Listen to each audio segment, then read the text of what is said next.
Chapter 847. Sun Qingwen played with a glass teapot and clicked his tongue in wonder. He didn't expect such a beautiful thing to come from this barbaric and backward country.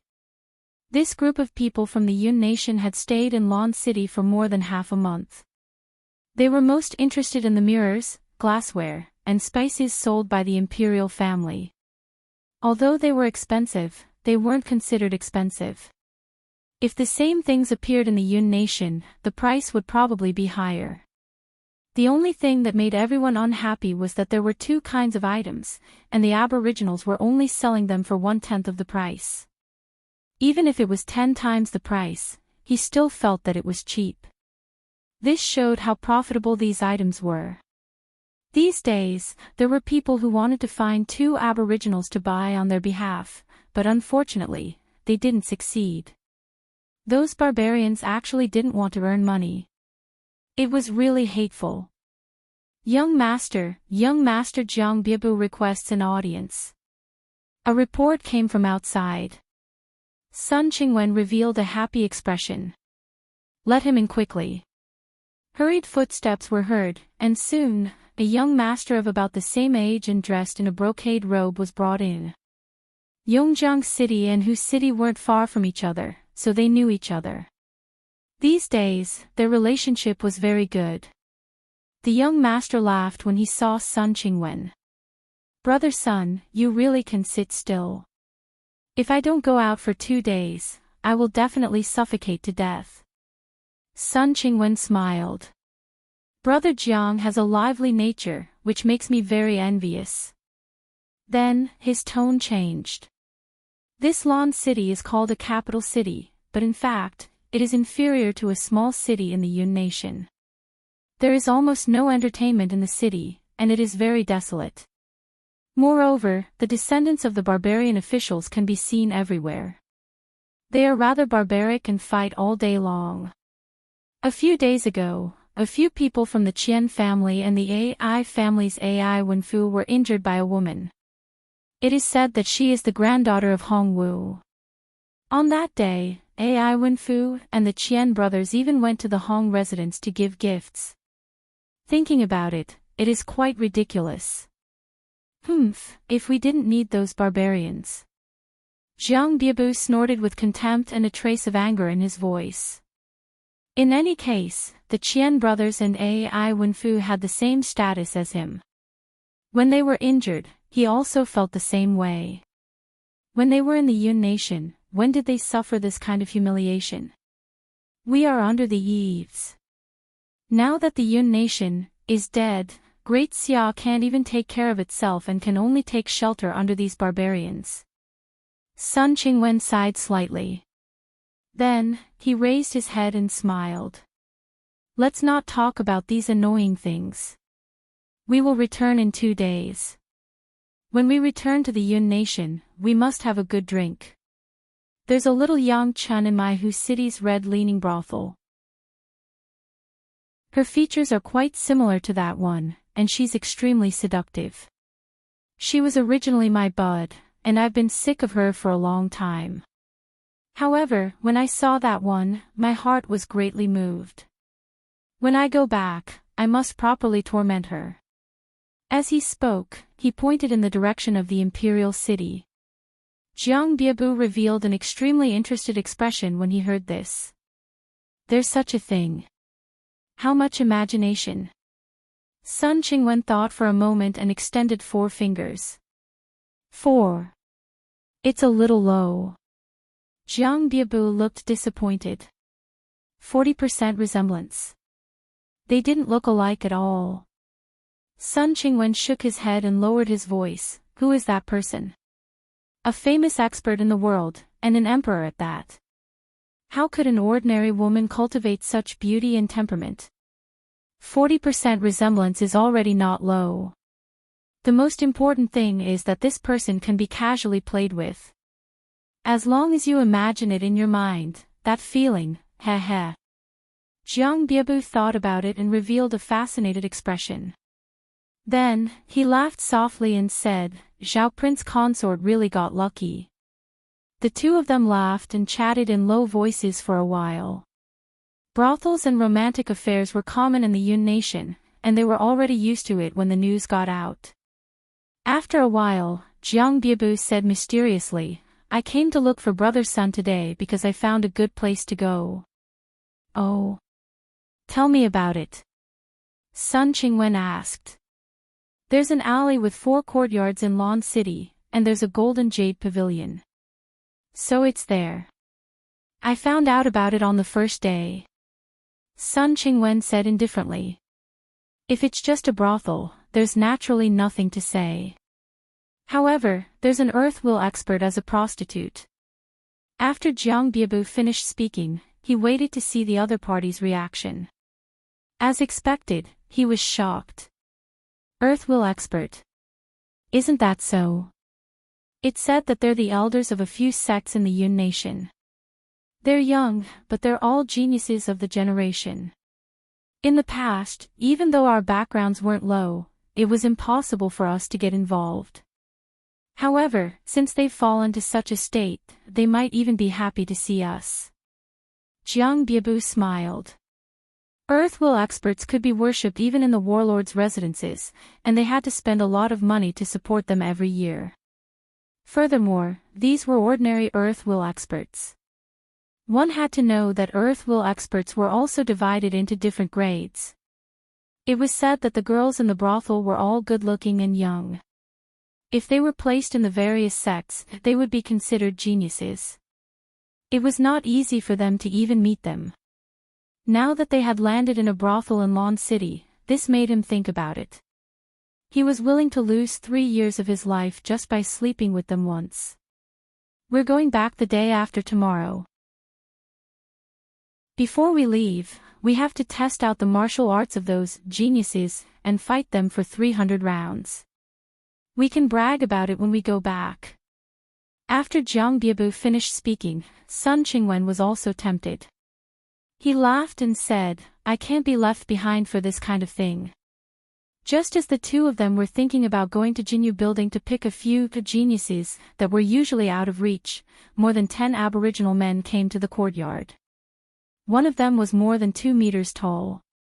He stood there like a small giant and carried 2 big axes on his back. For others, the axes were 2-handed, but for him, they were 1-handed axes. The burly man stood at the door, grinned, and his eyes were filled with ferocity. He kicked the door open and said, "I'm Hong Bao from the Department of Inspection, and I'm here on Her Majesty's orders to take your heads." Immediately, someone poked his waist and said, "Sir, that's the wrong word." "What?" Hong Bao turned his head and glared at him. "Sir, we're here to capture people, not exterminate their entire families." That person laughed. Hong Bao scratched his bald head and said, "Damn, we used to kill people directly and forgot about this." Then, he shouted like a thunderclap, "Capture them all. If they dare to resist, kill them all. Kill them all. Kill them all." The rest of the people followed his voice and rushed out. However, there was still someone standing behind him who reminded him, "Sir, kill anyone who resists." That sounds more imposing. Hong Bao was rather pleased with himself. What did Chow Prince Consort say? Imposing is the most important thing in this world. While he was speaking, the expressions of everyone in the courtyard changed, and they were so scared that their legs turned to jelly. "Sir, we are envoys from Hu City and are here to celebrate Her Majesty's wedding. What have we done wrong?" The Earth Will expert who was leading the team shouted with a pale face. Chapter 848. Sun Qingwen and Jiang Biebu were carried out of the house like chickens and thrown to the ground. Both of them were shivering. Jiang Biebu shouted, "Sir, you've misunderstood. I'm Jiang Biebu, the son of the warlord of Yongjiang City. I'm here to visit, not to live here." Jiang Biebu. Let me think. Yes, you are one. Hong Bao laughed heartily. This will save me some trouble. He then took out a piece of paper and looked at it. He couldn't understand a single word.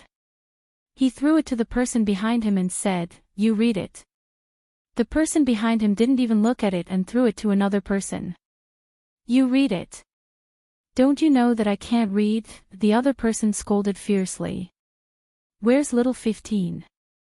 Little 15's wife gave birth today, right?" "Sir gave him half a month's leave," someone answered. "Read it yourselves." Another person threw the paper in front of Jiang Biebu and Sun Qingwen. They glanced at the words on the paper and immediately turned pale. Their clothes were drenched in sweat. "Read it." The burly man at the side kicked one of them impatiently. "Sun Qingwen and Jiang Biebu, louder, do you hear me?" As envoys of Hu and Yongjiang City, they privately mocked Her Majesty and the court officials during the banquet.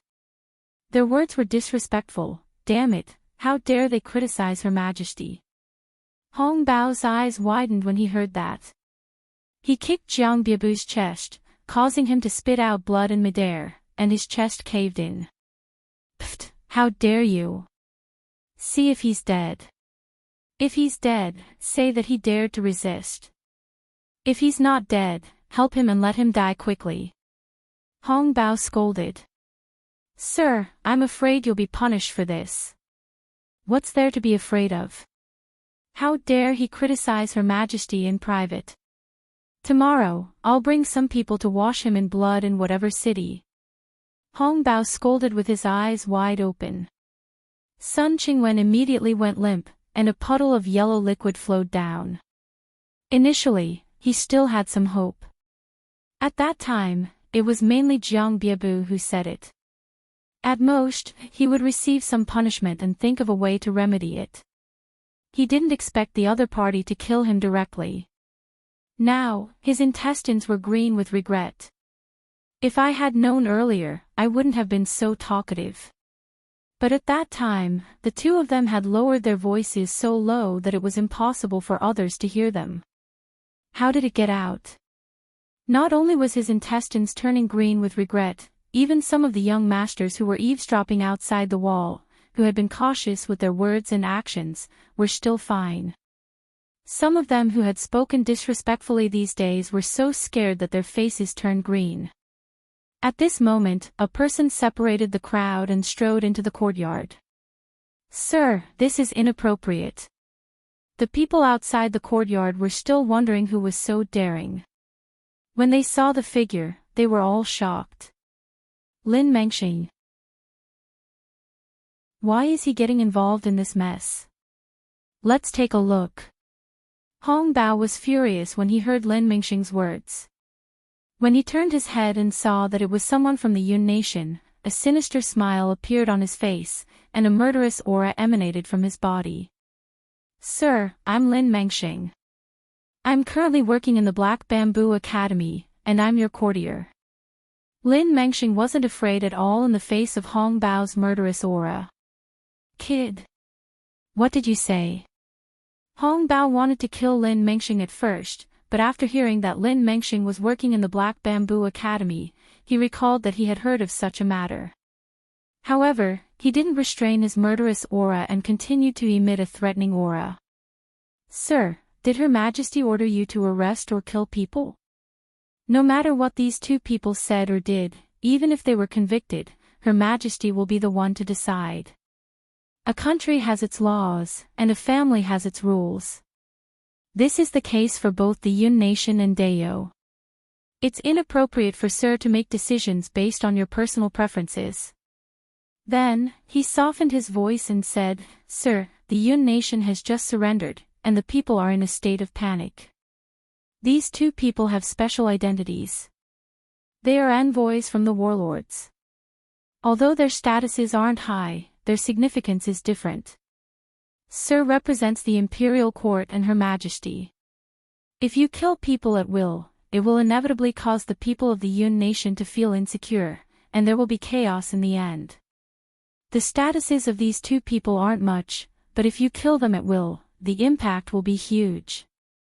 I'm afraid that neither Her Majesty nor Zhao Prince Consort will be willing to see this happen." Judging from Zhao Prince Consort's previous actions, he has always used coercion and gentleness against Tianjing Basin and the Yun Nation, incorporating Tianjing Basin and the Yun Nation into Dao's territory. Although Sir is happy by doing this, it will do more harm than good to the overall situation. I wonder if Sir thinks that your personal preferences or Zhao Prince Consort's plans are more important. Hong Bao widened his eyes and stared at Lin Mengxing as if he was looking at something strange. After a while, he said, "Damn it, what are you talking about?" "Sir, you look straightforward, but you understand," Lin Mengxing said faintly. Hong Bao suddenly burst into laughter and said, "Although I don't really understand, it sounds very impressive." As he laughed, he patted Lin Mengxing's shoulder a few times with his palm leaf-sized palm. Lin Mengxing's face twitched slightly. If he didn't use medicine, he was afraid that he wouldn't be able to lift his arm for 8 to 10 days. After Hong Bao finished laughing, he turned his head and asked, "Is he dead?" "He's still breathing. Carry him to the doctor's office and keep him alive before sending him to prison. Take the rest of them away." After laughing, he looked down at Lin Mengxing with a sinister smile and said, "Kid, what you said makes a little bit of sense. However, I suddenly don't like the look of you and want to beat you to death." He then laughed heartily and led everyone away. After Hong Bao and the people from the Department of Inspection left, the people outside rushed into the courtyard and surrounded Lin Mengxing. No one had expected that Lin Mengxing would actually stand up for those two people and even persuade this barbarian official. In particular, he didn't back down when facing that fierce person just now, which was even more admirable. Many people realized that Lin Mengxing had a position in Lan City, was also from the Yun Nation, and was willing to stand up for them. Compared to the others, he was more valuable to befriend. Even if he couldn't climb to a high position, befriending him would still be beneficial without any harm. Ren Baqian and the Empress sat opposite each other with a chessboard in front of them. He held the chess piece and racked his brains for a long time before placing a white piece. The contented Empress, who was sitting opposite him, ate a fruit and quickly placed a red piece. Don't ask why there were red pieces, the Empress liked the color red. 5, you win. Ren Baqian looked at the 5 connected red pieces on the chessboard, threw the white piece aside, and said, "I'm not playing anymore." The Empress wrinkled her nose, was in a good mood, and had a smile on her face.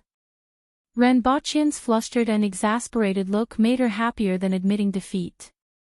Before long, Exange came over and reported, "Your Majesty, those people have been arrested."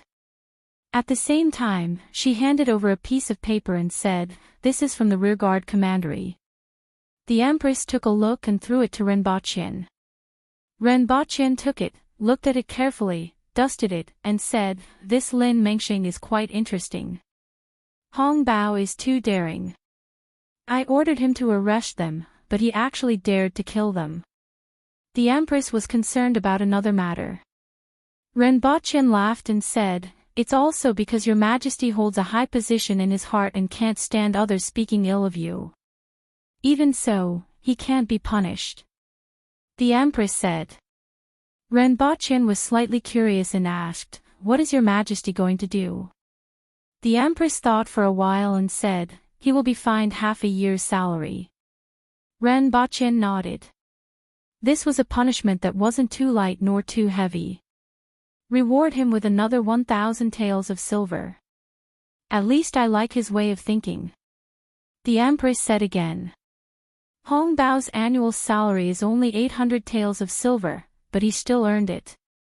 Your Majesty, are you going to punish him or reward him? Ren Baqian laughed. The Empress blinked and asked, "Don't you always tell me to be fair in rewards and punishments?" Ren Baqian was stunned and didn't pay attention to what the Empress said. Instead, he was attracted by her playful look when she blinked. He leaned over and gently kissed her eyelids. Qin Yuan and Hong Yuan were used to this and didn't mind. Both of them had seen even more shameless things. On the contrary, Xange's eyes lit up behind her glasses. Your Majesty, the original location of the palace has been cleared and the cause of the collapse has been found. Oh. Let's go and take a look. When Renbachien and the Empress arrived, they saw that the original location of the palace had been cleared for 7 meters. There were holes that were half a meter in diameter on the earthen wall at the edge of the palace. There seemed to be at least a dozen of them around the palace. The two of them were surprised at first, and then their faces lit up. There was only one thing in the palace that liked to dig holes like this, the Roaring Emperor. No one knew when that fellow had dug so many holes under the bedchamber that it looked like a sieve. Of course, these holes were 5 meters below the surface, which meant that they were dug under the foundation. If there were no accidents, it probably wouldn't collapse for decades. It was somewhat far-fetched to say that these holes were the cause of the palace's collapse. However, the Empress didn't care whether it was far-fetched or not. If it was said that it was done, then it was done. Your Majesty, the palace collapsed because of these holes. However, I discovered something just now. There is a layer of stone below with traces of artificial carvings. It is very likely that there is a secret chamber below. Dig it, the Empress immediately ordered. There was actually a secret chamber under the palace, which made Renbachien and the Empress curious as to what was down there. Renbachien casually ordered, "Capture the Roaring Emperor."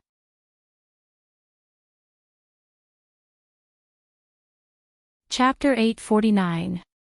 Speaking of which, the Roaring Emperor wasn't weak. Although it was only at the man-will level and relied entirely on its roar, an earth-will expert would faint for a long time with its roar. Ordinary people would be roared to death. However, it was like a domesticated dog that naturally liked to please people. "Tie it up, just tie it up here." Renbachien instructed the guards to tie the Roaring Emperor to a rockery that was as tall as a human. It stared at the two guards and allowed them to tie it to the rock. Although it struggled a little, its strength was no different from that of a baby in front of the guards. It simply showed an extremely flattering expression and almost stuck out its tongue. "Gag its mouth," Renbachien said again. After the guards gagged its mouth, he squatted in front of it with a kind smile and asked, "Do you know what you have done wrong?" The Roaring Emperor was at a loss. "Were you the one who dug the tunnels under the palace?" Renbachien continued to smile kindly. It would be fine if the tunnels were under the palace, but the problem was that the Roaring Emperor and the Crow General were more than 500 meters away from the palace in a straight line. It was unknown how many palace halls there were in between. Furthermore, there were dozens of holes in the walls around the palace. It was estimated that the entire palace was like a sieve. If this was done by a human, even 9 generations of the culprit wouldn't be enough to punish them. The Roaring Emperor continued to be at a loss. "If you don't shake your head, it means that you agree. Bring me the scissors." Renbachien took the scissors and gestured at the Roaring Emperor's little d*ck. "Do you know what will happen if you cut this off?" The Roaring Emperor's flattering expression suddenly froze, and its eyes widened as if it had seen something extremely terrifying. "You will no longer be troubled by your estrus period. Happy?" The Roaring Emperor struggled frantically with fear in its eyes. Renbachien slapped the scissors on the Roaring Emperor's penis again and again. He slapped it a dozen times in a row, pointed at the hole in the wall, and asked, "Are you still going to dig a hole under the palace?" The Roaring Emperor nodded frantically. "Oh, your d*ck is valuable, but digging holes is even more valuable, right?" Renbachien smiled brightly and placed the blade of the scissors on the Roaring Emperor's d*ck. The Roaring Emperor's movements froze for a moment, then he shook his head frantically. Renbachien didn't want to do anything to the Roaring Emperor. He flicked its little d*ck a few times and scared it before letting it go.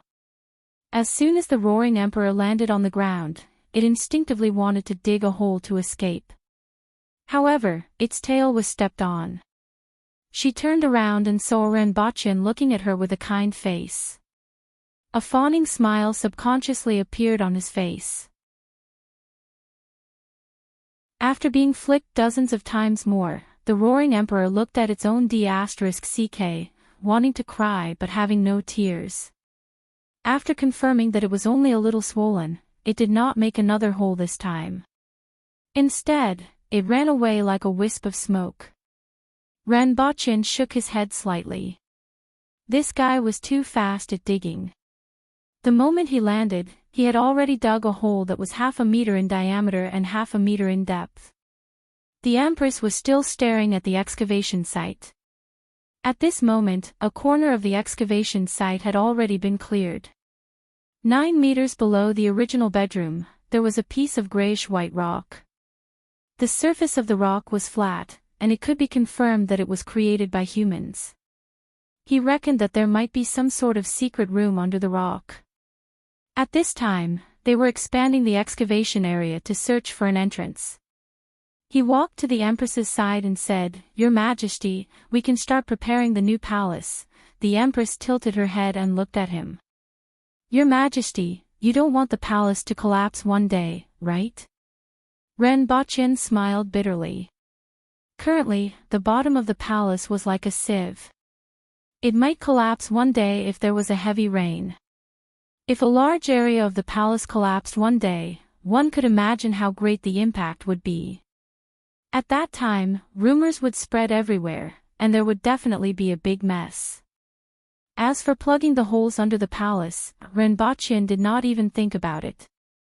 They would have to dig up the entire palace, which wasn't much easier than rebuilding a palace. Furthermore, they already had plans to rebuild the capital and build a modern capital.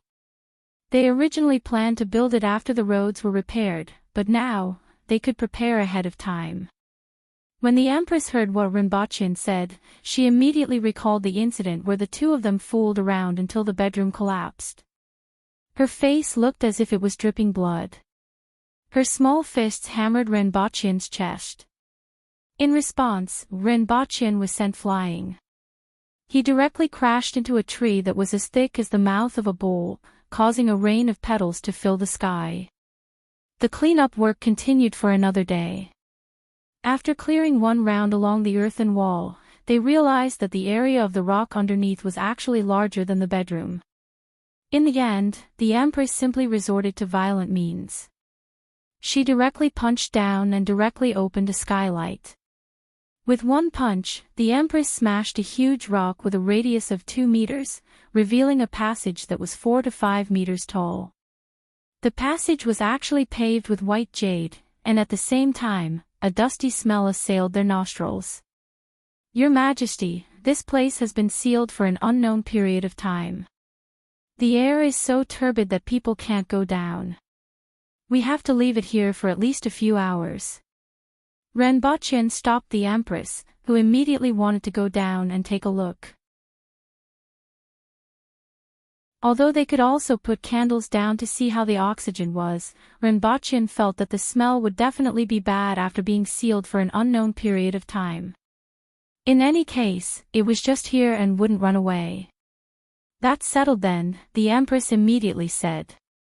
After another day, there were more than 20 people standing in the courtyard of the former sleeping quarters. Not only were the Empress, Renbochin, and Xianzhi here, but even Tongzhinya was here. There were also a few officials from the Ministry of Works, and the rest were palace guards. "Take a torch and go down. If it's extinguished, come back immediately," Renbochin instructed a few guards. "I didn't expect Xiao Prince Consort to know about this." Tongzhinya was slightly surprised. "If it weren't for the people in the Ministry of Works who specialize in this matter, I wouldn't even know about this." "How did Xiao Prince Consort know about it?" Renbochin rolled his eyes. This was common knowledge, all right. Even a 3-year-old knew. "Your Majesty, Xiao Prince Consort, Minister Sir, we will go down first." 2 officials from the Ministry of Works cupped their hands and jumped down. The jump to the bottom was about 6 to 7 meters high, but it wasn't a problem for them. They first moved the gravel to one side, lit up the torches, and then began to advance toward the north and south ends. Soon after, the Empress, Renbochin, and the others jumped into the passage one after another and looked around. The passage was about 4 meters high. The walls on both sides were made of the same material as the huge rocks above, but they were polished and smoother. Renbochin bent over and touched the ground. It was warm and delicate, and he could see the texture in the light. He immediately exclaimed, "It's indeed white jade. How extravagant! Was this built by the How Nation?" This passage was about 3 meters wide. Both ends were covered by darkness, and it was impossible to see how far it went. Just the value of this white jade alone was very high. This was real jade, not marble like white marble. Even if it was of inferior quality, such a large piece of jade was still very valuable. Furthermore, even though Renbochin didn't know much about jade, the jade road under his feet was white and flawless. It was glossy, soft, and exquisite to the touch. It definitely wasn't inferior jade. Renbochin didn't know how they found so much white jade. "I didn't find any records of this." Tong Jingye shook his head. After finding out about the situation here last night, he sent people to Qingxin Palace Hall to search for the books left behind by the How Nation, but to no avail. Before the establishment of the How Nation, there was a Jiang Nation here. Perhaps it was established by the Jiang Nation, an official from the Ministry of Works guessed. Renbochin looked at the Empress's thoughtful expression and immediately asked, "Your Majesty, what do you know? Didn't you say yesterday that you wanted to rebuild the palace?" "I want to use this white jade to build a palace." "Rebuild the palace?" Tong Jingye was shocked. Rebuilding such a palace required a lot of manpower and material resources, and the entire national treasury of Dayo might not even be enough for it in a year. Now that the Yun nation had just been conquered, more than half of the aboriginals were still poor, and they actually wanted to rebuild the palace. "Let's talk about this later." Renbochin knew what Tong Jingye was thinking by looking at his expression and gave him a look. Seeing Renbochin's look, Tong Jingye knew that there must be something going on. Furthermore, the Empress wasn't an extravagant person, and this wasn't the right time to ask questions.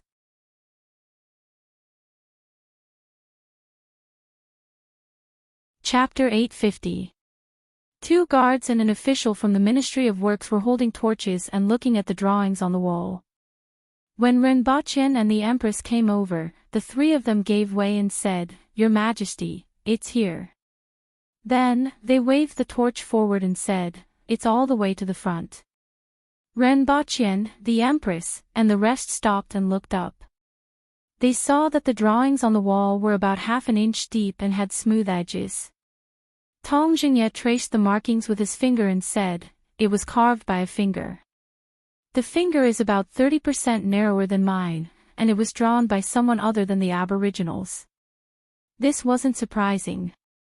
After all, the Aboriginals had only left the 100,000 mountains 70 years ago. The construction of this place was at least in the early and middle period of the How Nation, perhaps even longer than that. However, there was nothing to prove the time. This place had been covered in dust for too long, and it was hard to tell whether it had been 300, 500, or even 1,000 years. Continue to look ahead. After instructing the official from the Ministry of Works and the 2 guards, he looked up at the mural. At first glance, it looked like a child's graffiti. There were small holes, arcs, and irregular patterns all over the wall. A thin line meandered from the beginning all the way to a place that couldn't be seen. Everything on the wall was messy and irregular. Rather than calling it a mural, it would be better to say that it was scratched by a crazy person. However, upon closer inspection, it seemed a little different. The Empress frowned for a long time before suddenly relaxing and asking softly, "What does this look like?" "Nice." 2 voices sounded at the same time. Thump. The Empress appeared beside Tong Jingye in an instant and pressed his bald head to the ground.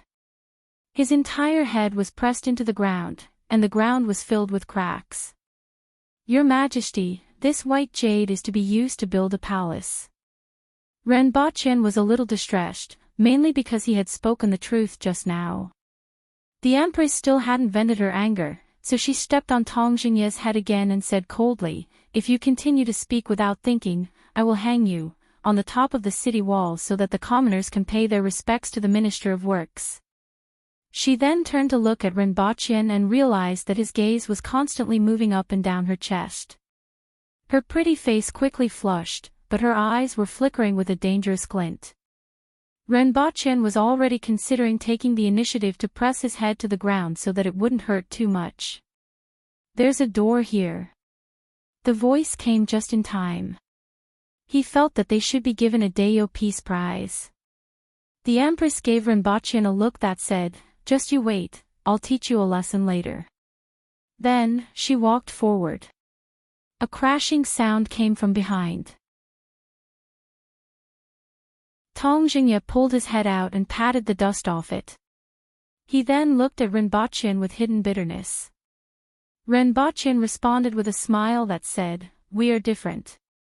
After walking along the passageway for more than 40 meters, everyone finally saw the so-called door. Its entire body was black, and it was made of some unknown metal. Under the light of the torch, it reflected a cold luster. On the iron gate was a winged snake with its tail hanging down to the ground. Its head was near the top of the iron gate, and a pair of wings were folded behind its back. Different from the color of the iron door, it appeared to be gray in color. Renbochin subconsciously felt that it looked familiar and immediately asked, "What kind of beast is this?" Tong Xingye shook his head to indicate that he did not know. The Empress had no reaction at all. It seemed that both of them didn't know, but when Renbochin saw this picture, he thought of the Chinese legend of the flying serpent. Renbochin always felt that this world was somewhat related to Earth. Although the language was different, Chinese was also spoken in this world. Furthermore, there were dragons, phoenixes, kirins, and even a kirin in the palace. However, Qi Shui wasn't as powerful as the mythical beast in the legends. It couldn't fly or burrow into the ground. At most, it was at the cardinal heaven level, which was a far cry from the legends. However, there was no doubt that Qi Shui was similar to the Kirin in the legends on Earth. They even had the same name.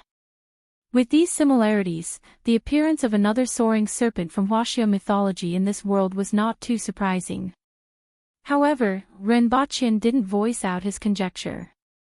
The Empress stretched out her palm to push open the iron gate, but her face changed the moment she touched the flying serpent. She retreated a few meters and stood right in front of Renbochin. "It's true." The Empress's words shocked everyone.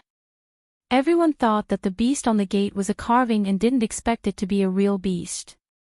However, when the Empress touched the beast on the gate, cracks began to appear on its surface. Following which, pieces of the beast fell to the ground. Only then did everyone realize that the beast had already become an empty shell. In the blink of an eye, the beast turned into pieces on the ground. However, the Empress's eyes flashed. She went forward and picked up a gray bead that was about the size of a pigeon egg. She casually rubbed it, and the bead began to emit a green luster, but it was very dim. "What is this?" Everyone was puzzled. Whether it was this beast or this bead, they had never seen anything like it before. Renbochin reached out and rubbed the bead on the Empress's palm. The surface of the bead was still a little elastic. Renbochin immediately imagined that this beast had condensed all of its strength into a bead before its death for its descendants. This was a common plot in wuxia novels. However, he still had to study this bead carefully to know what it was. The Empress fiddled with it and couldn't figure out what it was used for. She then threw it to Renbochin, who quickly caught it and put it away. Everyone else thought that this was a beast that they had never seen before, but Renbochin treated it as a mythical beast from the legends. Whatever it left behind would definitely not be ordinary. "Is this beast the guard of this gate?" Renbochin guessed. "It's possible." The female Empress nodded her head. This passageway was not damaged at all before they came in. This beast was either hung on the metal door or it had been here all along and died later on. Everyone was more inclined to the latter possibility. This beast didn't leave this place until it died. I wonder who the owner of this place is, the Empress said softly. She stepped forward and was about to push the gate open. If everyone guessed correctly, the guard here was that weathered beast, so there shouldn't be any mechanisms on the gate. However, just in case, Tong Jingye stepped forward to stop the Empress. Your Majesty, let me do it. Tong Jingye placed his hand on the gate and increased his strength bit by bit. When he used 80% of his strength, his face began to turn red, and a dull creaking sound came from the gate. Open! Tong Jingye shouted. He used all his strength and began to push the gate open bit by bit. Everyone was on guard until Tong Jingye pushed the main gate open, but there were no mechanisms or anything like that. However, there was a gust of wind, and the torch in the guard's hand flickered before suddenly extinguishing. Everyone felt a little stuffy in their chests.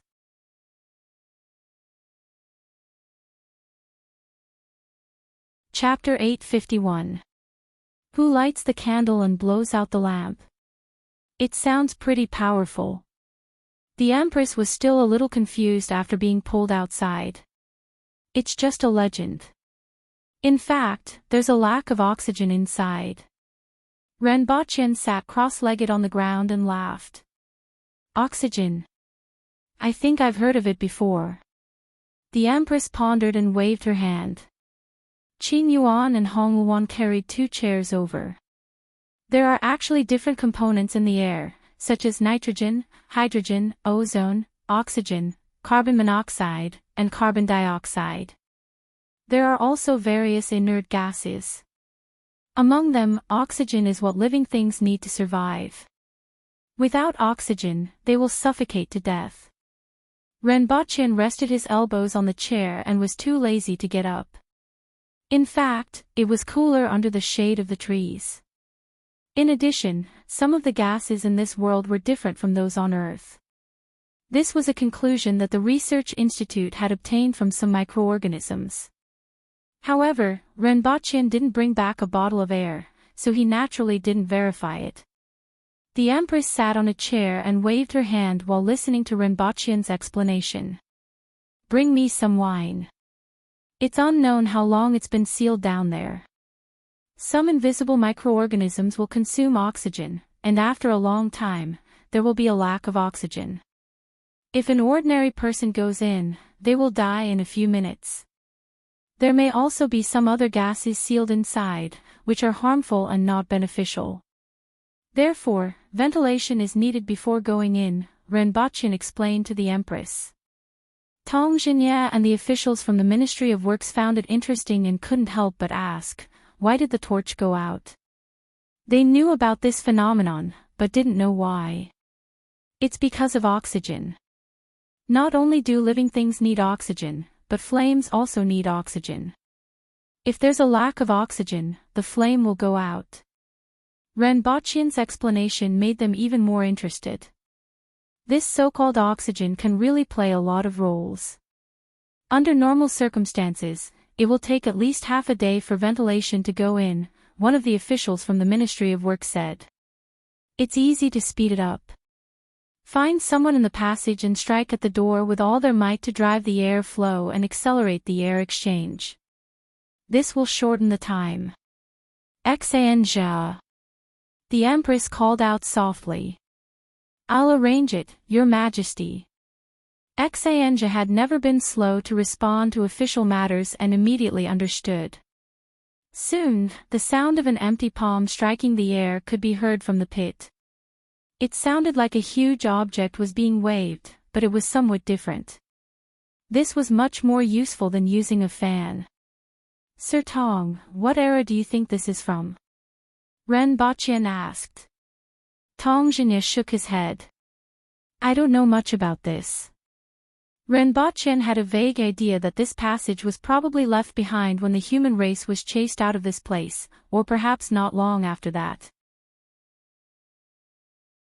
the soaring serpent. Even if it couldn't compare to a qilin or a dragon, it wasn't too far off. That was the most likely time to appear. If that was the case, someone definitely wanted to leave something here. In that case, Rinpoche had some guesses about the things on the wall.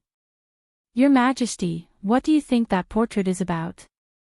Rinpoche placed his palm on the Empress's knee. She casually placed a fruit in his hand. Their movements were as smooth as flowing water, and there wasn't the slightest bit of hesitation in their hands. This made Tong Jinye's eyebrows twitch. He inexplicably thought of that woman from back then. Do you have an idea? The Empress asked casually. Does your Majesty have a guess as well? Rinpoche finished the fruit in a few bites.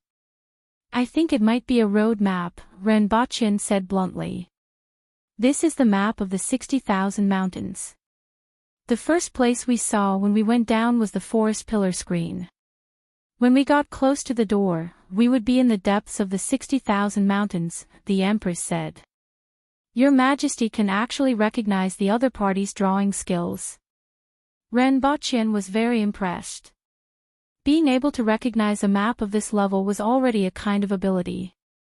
However, the Empress's words confirmed his thoughts. How can there be a road map of the 60,000 mountains here? Tong Jinye was slightly stunned. Have you forgotten what I said? It's just a guess, and we can only know the specifics by observing it. The Empress said to Hong Wuan, go to Qingxin Palace Hall.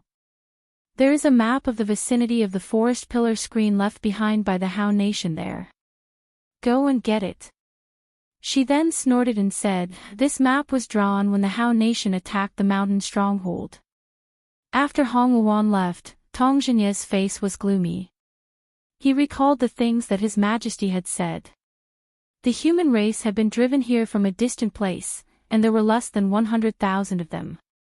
A portion of them were left behind to defend the 60,000 mountains, while the rest came to the plains to establish a nation. There were many other races in the 60,000 mountains. On the other side of the 60,000 mountains, there were the so-called tens of thousands of races. When the Empress first said this, everyone in the imperial court was shocked. However, this matter was too unimaginable, and there was no other news, so everyone gradually put this matter to the back of their minds. The passage below wasn't simple. Just the white jade floor alone wasn't something that ordinary people could achieve. If the road map of the 60,000 mountains was really left on the wall, combined with what the Empress had said, it was very likely that it was left behind from that period. When the map was brought over, Rinpoche glanced at it. It was much more presentable than the things on the wall below. At least he could tell that it was a map. After looking at it for a long time, Rinpoche couldn't figure anything out and could only give up. After another hour, everyone felt that it was about time and went down to the passage again. They weren't in a hurry to go inside, but stopped at the beginning of the mural on the wall. After comparing it with the map, it was very easy to see the problem. This is the forest pillar screen. It's about the same position as on the map. That's right, it's indeed there. Rinpoche pointed to the holes on the wall. Each hole was a mountain peak. This is Mount Yufan, this is the Black Ridge, and this is Mount Pingliang. Tong Jinye compared them one by one. Your Majesty, this is the end of the map. The map only shows the range of the forest pillar screen for half a month, Tong Jinye said as he gestured. However, on the wall, it was less than 1 meter. The mural on the wall was more than 40 meters long. If this was true, it would take at least 2 years to complete the route drawn on the wall. This is Chilong Cliff. They passed through here in the past. The Empress calculated as she walked and then pointed to one of the points. There was a strange symbol in that position. After hearing what the Empress said and looking at the symbol carefully, one could barely guess that it was a symbol of a dragon's head. The drawing of this symbol was too demonic. Rinpoche believed that it was a pile of feces with 2 wooden sticks stuck in it. It would take at least 1.5 months to travel from Yi City through the forest pillar screen to Chilong Cliff, and that was with the speed of a mount. On the wall, there was only a distance of 1.5 meters. Looking at the wall behind them that was dozens of meters long, everyone took a deep breath. Now, everyone finally had a little idea of how big the 60,000 mountains was. According to the length of the map, it would take at least 2 years to get out of here. There was a zigzagging line on the wall from the beginning to the end, which was the route that those people had taken.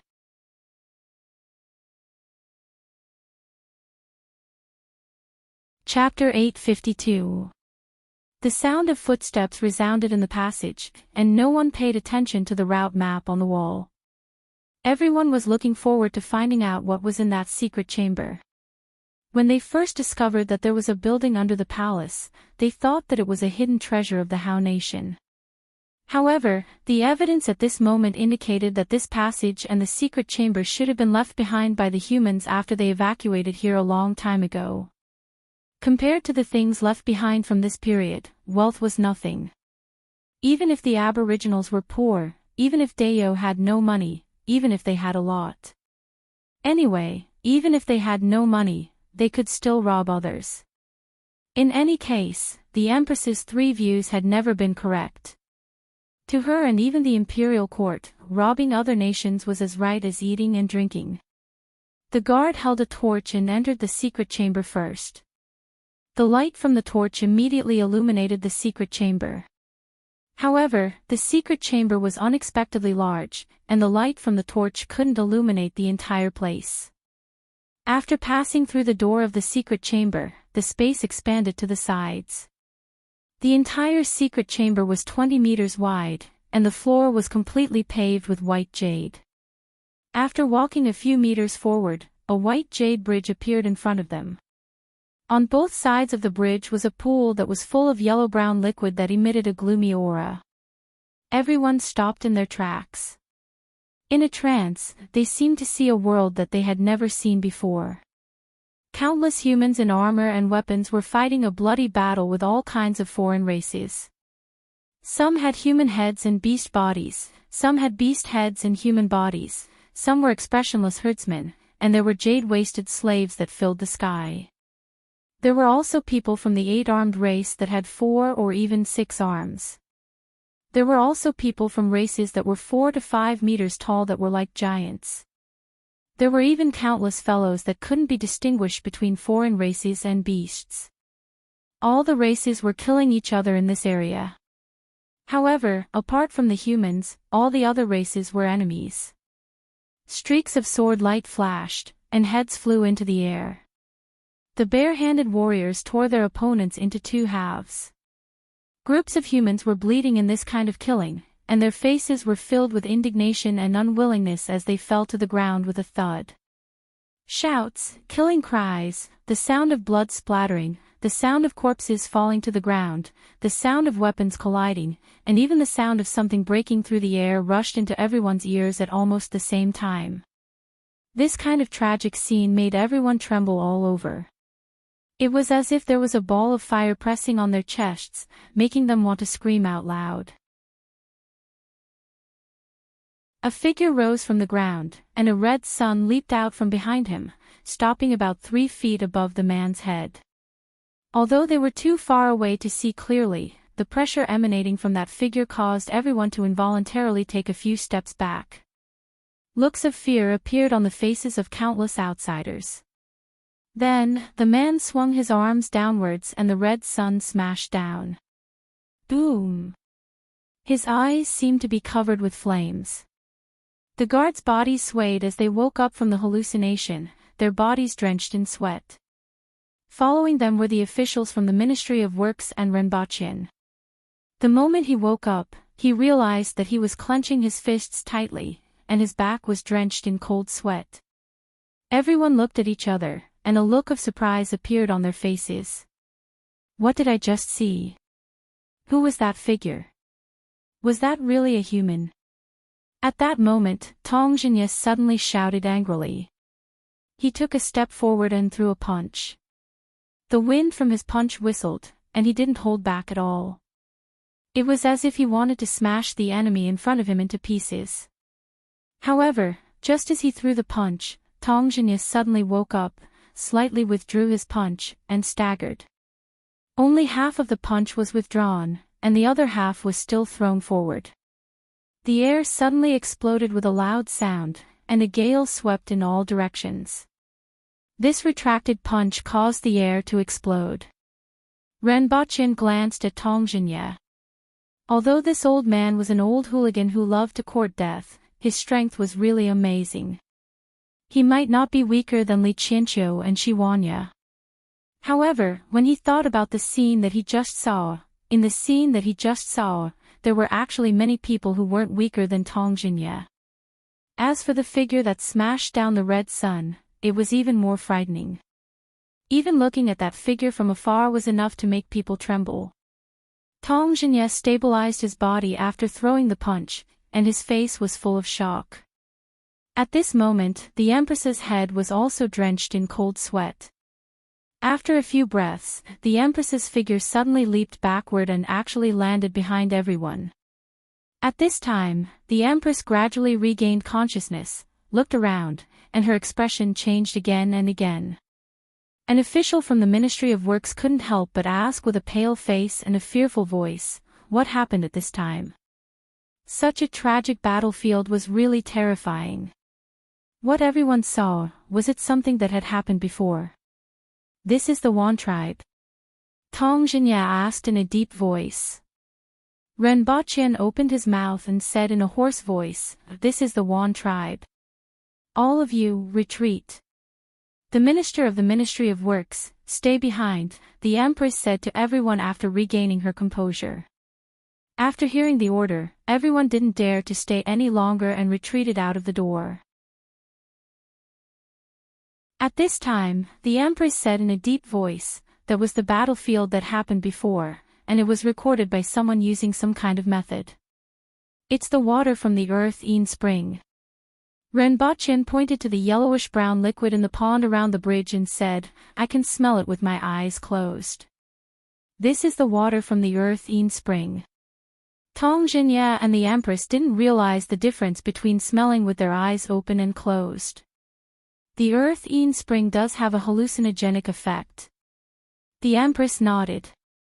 It seems that they used some kind of method to record it and then used the hallucinogenic effect of the Earth-Een spring to let us see that scene. It seems that the more powerful one is, the slower they wake up and the more they see. Renbochin asked a question that he wanted to know the answer to. What happened to that person? Was he the master of this place? He died. The Empress was moved when she recalled the scene she saw. He was surrounded and killed by several experts from the foreign races. This was expected. Less than 100,000 humans were chased here, so it was expected that such experts would die. However, Renbochin still felt that it was a pity. He also felt that it was scary. How could the foreign races be so powerful on the other side of the mountain? The power of that red sun just now was probably comparable to a miniature nuclear warhead. Although he couldn't see the whole picture, Renbochin felt that the power of that blow was probably comparable to the 2 miniature nuclear warheads that he had used before. How could a human be so powerful? Seeing such a scene as soon as they came in made everyone feel even more anxious. This jade bridge was about 10 meters long. After crossing it, there was a square platform that was also surrounded by the Earth-Een spring. The platform was about 30 to 40 square meters, and a thin figure was sitting on it. They couldn't see his face clearly, but after seeing the illusion just now, Renbochin and the others couldn't help but feel respect for him. No matter what, this person was a martyr of the human race. Unfortunately, after so many years, this person's corpse was probably like that of the flying serpent. A jade scroll was spread open before the figure that was sitting cross-legged. The figure's withered finger was pointing at the end of the jade scroll.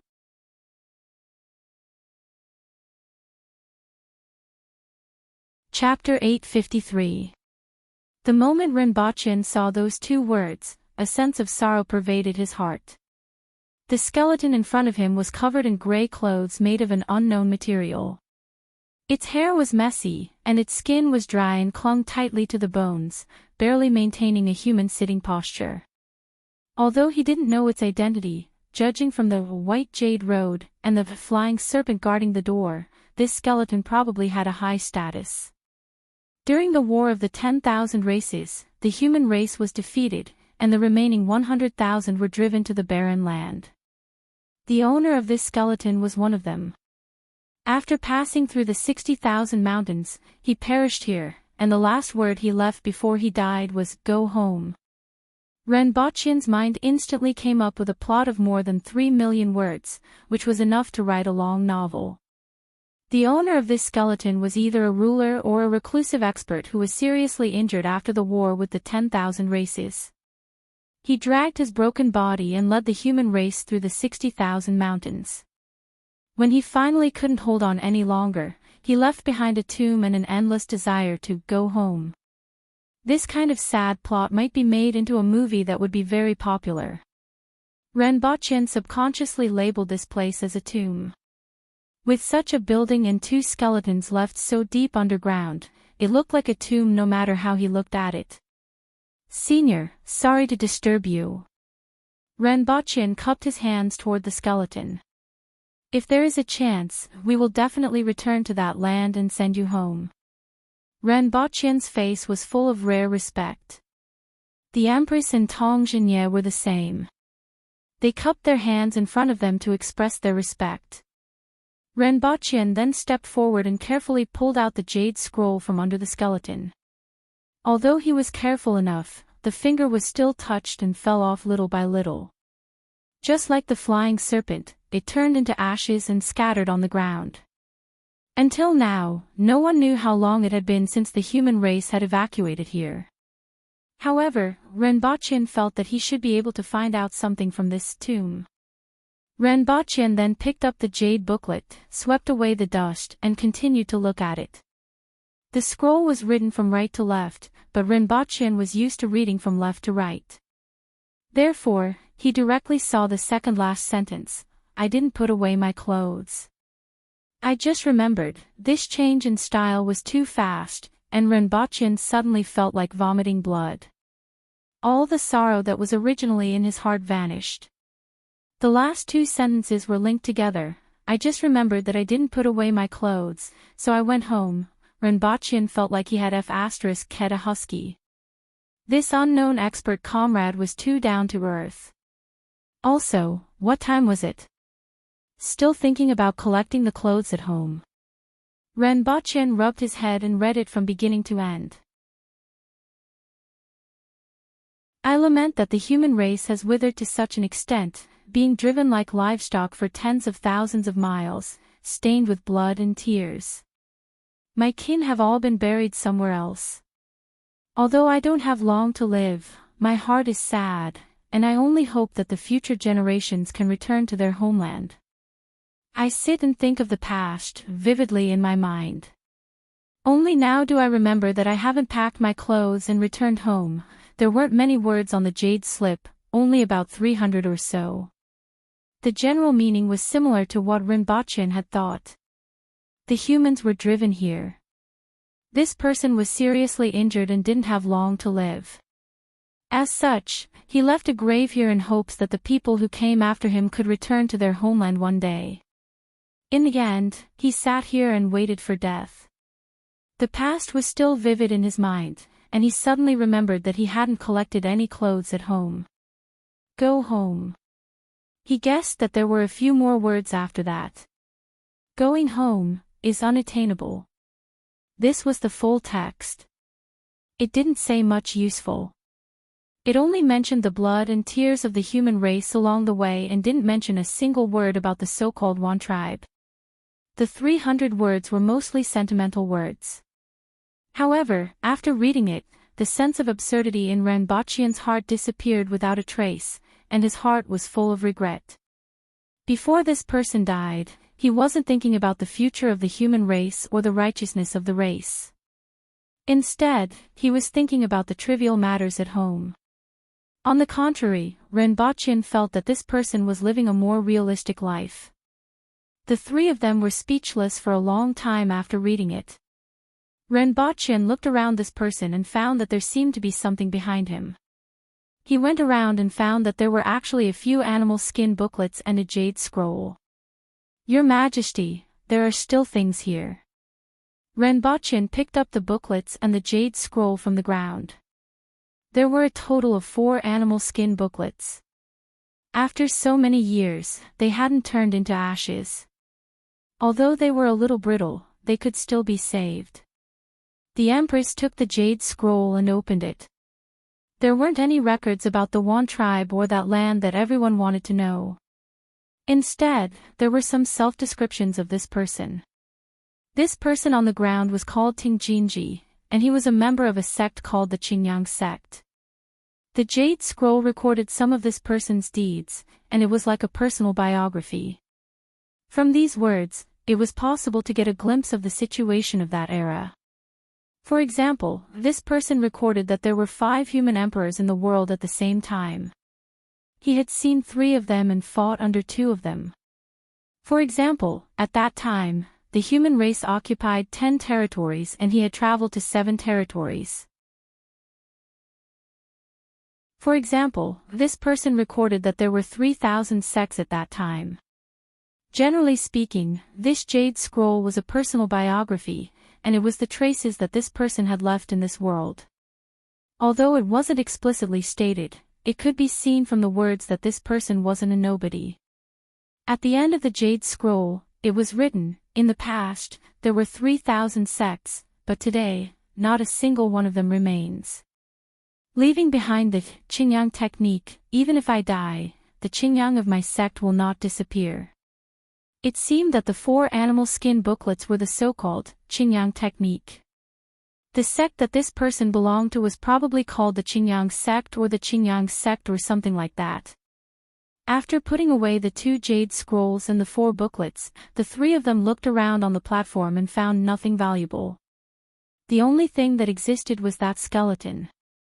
Perhaps there was something else on his body, but the 3 of them didn't want to destroy it. After being sealed for so long, it was already rare that it hadn't been eroded after opening the door for ventilation. If they were to touch it, they would probably immediately turn into ashes. Just as they were about to go out, Renbochin looked up and suddenly stopped in his tracks as he let out a surprised sound. What's wrong? The Empress turned to look at him, followed his gaze, and saw that there were some engravings on the ceiling that was illuminated by the fire.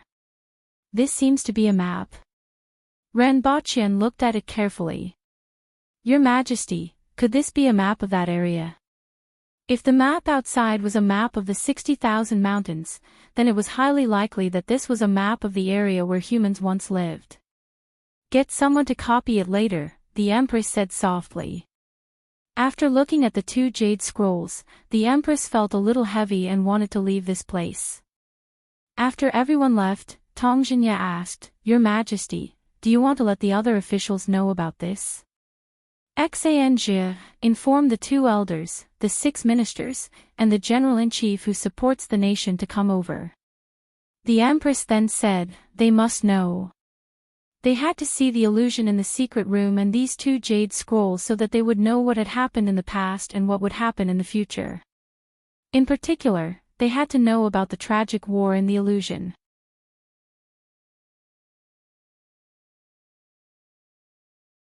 Chapter 854. The 2 elders, the 6 ministers, and the general-in-chief who supports the nation, Hongwu, and everyone else were still wondering what had happened when they arrived. After all, the Empress rarely summoned everyone at this time. They were even more puzzled when they found out that it was about the building beneath the Emperor's bedroom. After all, they knew that the Empress's bedroom had collapsed. They knew that it had collapsed on the night of their wedding night. They knew that something had been found beneath the Emperor's bedroom. After all, the Empress didn't order anyone to keep this a secret. She wanted everyone to know that the Emperor's bedroom had collapsed because of the building beneath it and that it had nothing to do with her. What exactly was beneath the Emperor's bedroom? What could make the Empress mobilize so many people? However, when they came out of the tombs, all of them seemed to be in a daze. The impact of the illusion was too great. Now, they no longer had any doubts about what the Empress had said. They were even more worried about the potential enemies of the human race. No one said things like, since the human race has been developing here for so many years, we won't attract the retaliation of those unknown races if we continue to stay here. The Aboriginals had always been a very headstrong race. Knowing where the enemy was and killing them all was the style of the Aboriginals. Furthermore, anyone who could reach the cardinal heaven level was an outstanding talent. Seeing such a vast world, everyone was even more shocked. Then, they felt a sense of heroism. There was no one who did not yearn for such a magnificent world. The only thing that made everyone doubt was that the enemy this time was too strong.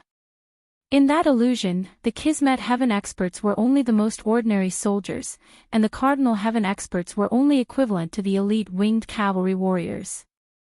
On that tragic battlefield, there were many Cardinal Heaven experts. Also, no one knew if that expert who could create a huge fireball was at the top of the longevity heaven or higher.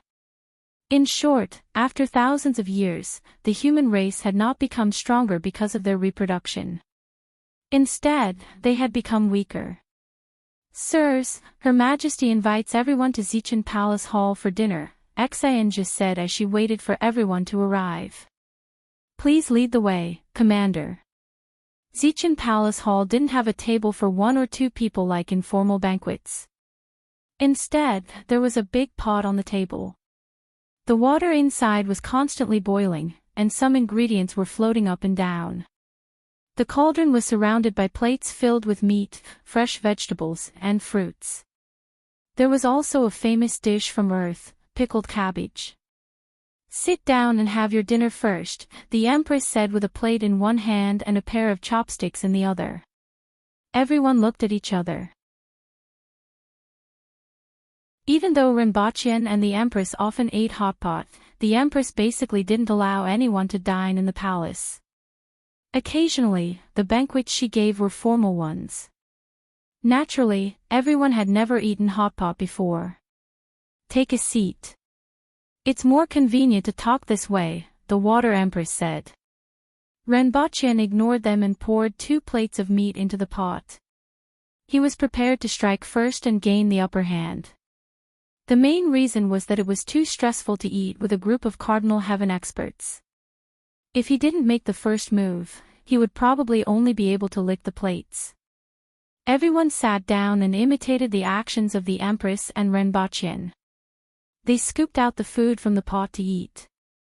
At first, they were rather shy. After a short while, even the doddering Shi Qing's hand speed was like that of a great sorcerer who had been single for 60 years. Shi Qing picked up a piece of pork rib with his chopsticks and smiled at everyone like a blooming chrysanthemum. His face seemed to be saying, I'm old. Give in to me. Don't fight with me. Everyone smiled at him and said, Please enjoy, Great Elder. Shi Qing nodded in satisfaction. Just as he picked up the pork rib, someone beside him snatched it away with a pair of chopsticks. Thank you, Great Elder, Rinpochian said gratefully. Fortunately, Shi Qing was at the table. Even though he was the Great Elder, he wasn't very strong and was about the same level as Rinpochian. Rinpochian could only snatch some food from him. Other than that, Rinpochian didn't even have the chance to pick up his chopsticks. Everyone pounded their stomachs before the Empress said, What do you think after reading it? I have heard from all the officials below. This is what Her Majesty said, right? The human race was driven over. There is another world on the other side of the 60,000 mountains, and there are tens of thousands of races living there. Hong Wu put down his chopsticks and smiled. I originally thought that after conquering the Yun nation, Great Xia could barely take care of itself, and that I could live in peace for some time. Now that I have a new goal, I feel my blood boiling again. I would like to request to be transferred to the 60,000 mountains to guard the border for Her Majesty and open up a path. I want to see if those foreign races are really that powerful. There's no need to doubt them. The few that we met in the 60,000 mountains were all equivalent to Cardinal Heaven experts, Renbochin said as he ate. And from the illusions, it seems that the outsiders are stronger than us. There's no doubt about that. I learned from the herdsmen that this is a barren land. Since they banished us humans to this place, there must be a reason behind it. After so many years, Spirit Wheel and Cardinal Heaven experts have become experts, and it is almost impossible to see anyone above this level, which proves this point. What's the reason? I find it strange as well. In the illusion, the human race wasn't considered weak, and there were many Cardinal Heaven and Spirit Wheel experts. Tu-Wan raised her head and asked. They lack something. It could be spiritual energy, the vitality of heaven and earth, or something else. There must be something missing here. Therefore, after so many years, the number of humans has increased from 100,000 to hundreds of millions, but their strength hasn't improved. Instead, it has regressed, Renbochin said resolutely. In addition, don't think that they can forget about us. There are still people in the 60,000 mountains who are monitoring us. Those herdsmen are responsible for this responsibility. Many people put down their chopsticks after hearing what he said. After so many years, the human race has become weaker, while they are recuperating. The enemy is strong, and we are weak. How can we go back? These Aboriginal bigwigs finally felt like they were being beaten. In the past, it was always the Aboriginals who beat the other countries and crushed them with their strength. Now, they were being crushed by others, and they were at their wits' end. In terms of numbers, there were countless races in that world. In terms of strength, they couldn't be compared. As time passed, the gap was gradually widening. Will they also attack each other? Qin Chuan suddenly asked. It's possible, but we can't expect them to become weaker than us after so many years. It's like a war between two countries. We can't expect the other country to suddenly erupt in civil strife and then kill itself, right? It's not impossible. Qin Chuan laughed. Isn't Great Xia playing itself to death? If we don't return to that world, we won't be able to recover to our former glory. However, when we return, the other races will still be eyeing us covetously, and we won't even be able to stand firm. This situation is indeed difficult to deal with. Zhao Prince Consort, I'm afraid we will have to rely on those strange tools of yours. Shi Qing smiled at Renbochin. Renbochin nodded and said, technology does need to be developed. Weapons. Actually, I didn't want to develop weapons at first. After all, the disadvantage of having fewer Aboriginals will be magnified in the face of guns and cannons. However, under such circumstances, weapons must be developed. Renbochin felt that no matter how powerful the other party was, as long as they gathered their troops, 10 little fatties would be enough to make them piss blood. If 10 wasn't enough, then 10 more would be enough. There was nothing that a nuclear bomb couldn't destroy. If there was, then the yield wasn't large enough and the quantity wasn't large enough. However, there are two problems. First, the development of technology requires the advancement of the entire society's technology to a certain level, and the people's understanding of technology must reach a certain level. This is the foundation. We can't build spaceships while the entire country is still in a primitive society. All aspects of technology are interrelated and promote each other. We must start immediately to raise the cultural level of the people. Education for all is imperative. Renbochin and the Empress looked at each other. They didn't expect this matter to be raised so quickly. The other thing is the experts. Weapons may not be able to eliminate the experts of the other party. In fact, we may not even have the chance to use our weapons when the experts of the other party launch a surprise attack. We must have experts of the same level to restrain the other party. I'm afraid this is even more difficult than creating Big Ivan. After all, with the popularization of technology and culture, technology will always improve. Even if it takes a few decades or 100 years, we will eventually achieve our goal.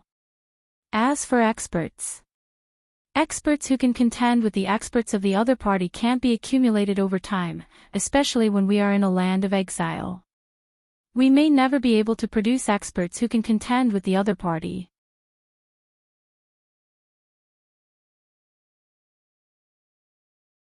Chapter 855. They didn't discuss much during the hot pot meal.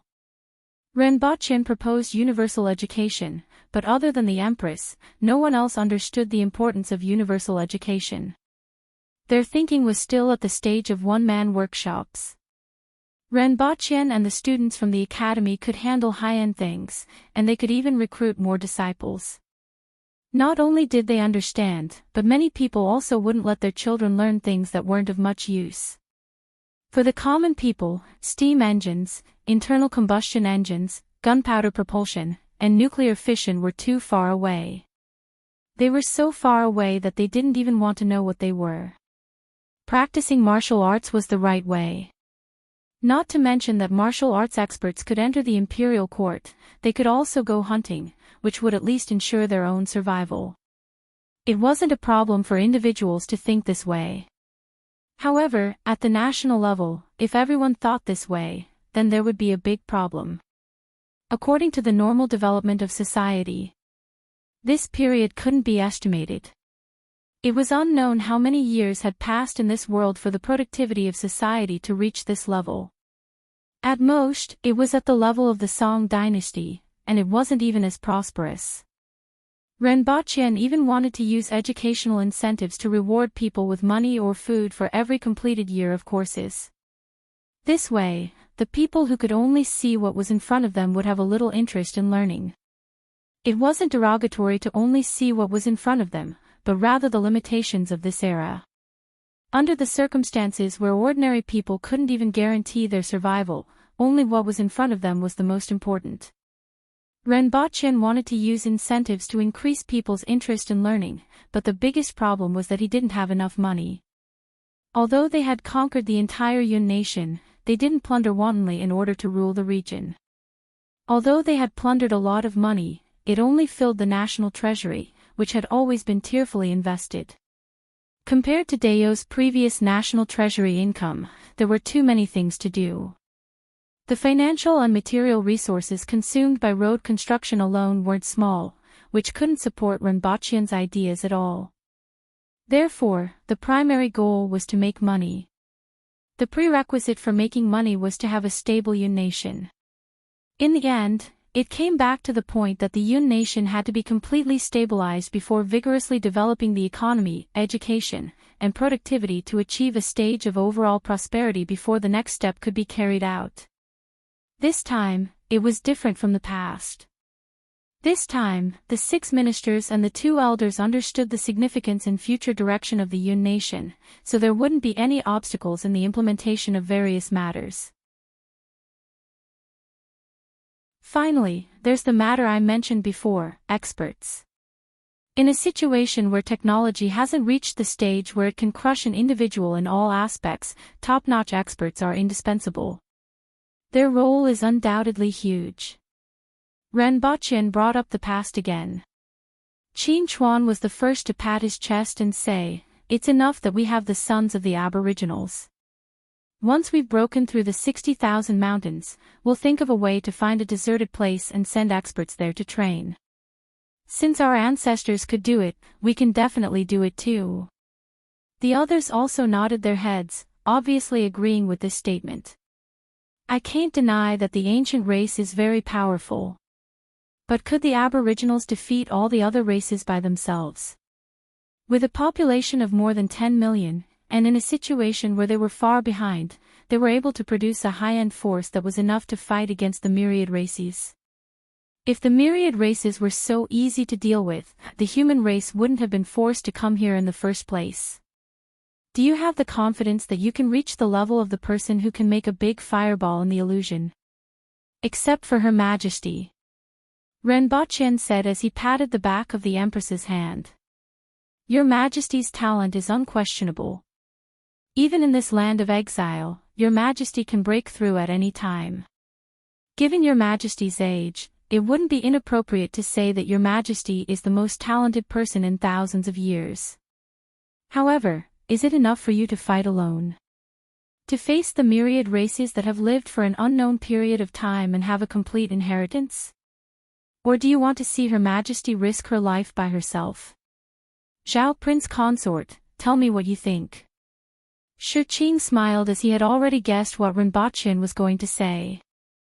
Although the ordinary humans aren't very strong, there will still be outstanding people among them.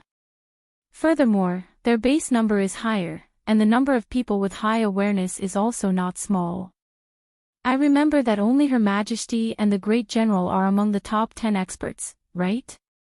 That's because there are many Aboriginal experts in the mountains, and no one knows about them, Qin Chuan immediately retorted.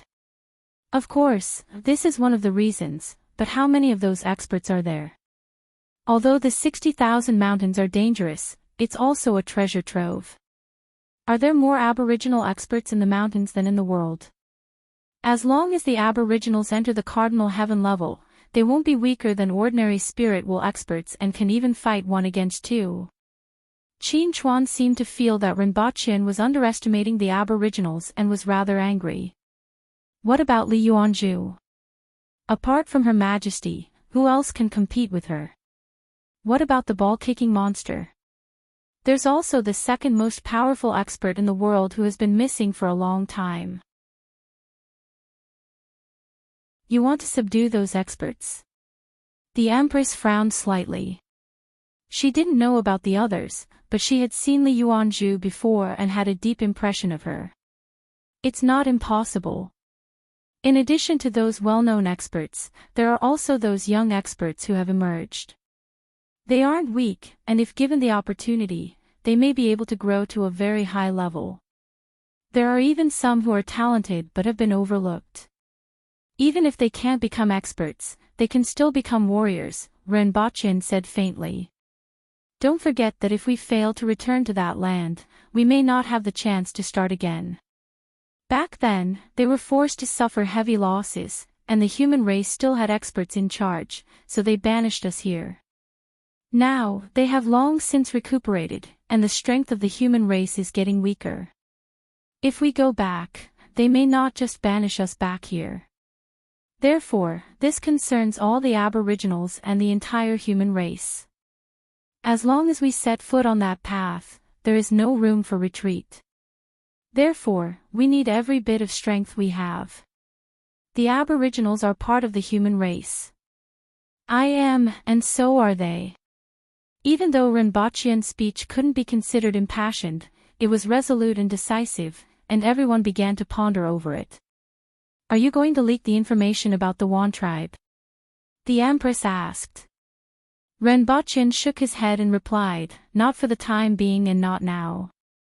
However, we can leak it to a few people, such as the ball-kicking monster and Li Yuanzhu. Putting aside the ball-kicking monster, Li Fu had completely become a ball-kicking monster, the others might also have doubts. After all, there were some martial arts techniques passed down from ancient times, but there were almost no other records of them. If we can get the support of these top experts, the chances of subduing other experts will be much higher. Besides, we can also use some other methods, such as holding a martial arts competition to select young experts and seedlings from all of Dayo, including the Jing tribe and the Yun nation. We need to carry out 2 things at the same time. On the one hand, we need to increase productivity and let more people leave the most basic production activities to become the cornerstone of the technological explosion. This is culture. On the other hand, we need to select those talented experts and seedlings to cultivate high-end combat power. This is culture. What other ideas do you have? The Empress looked at the others.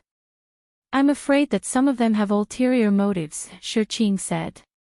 There were so many experts, and many of them had strange methods, both good and evil. Not to mention whether or not they could be subdued, he was afraid that some of them might have ulterior motives, which would cause considerable trouble.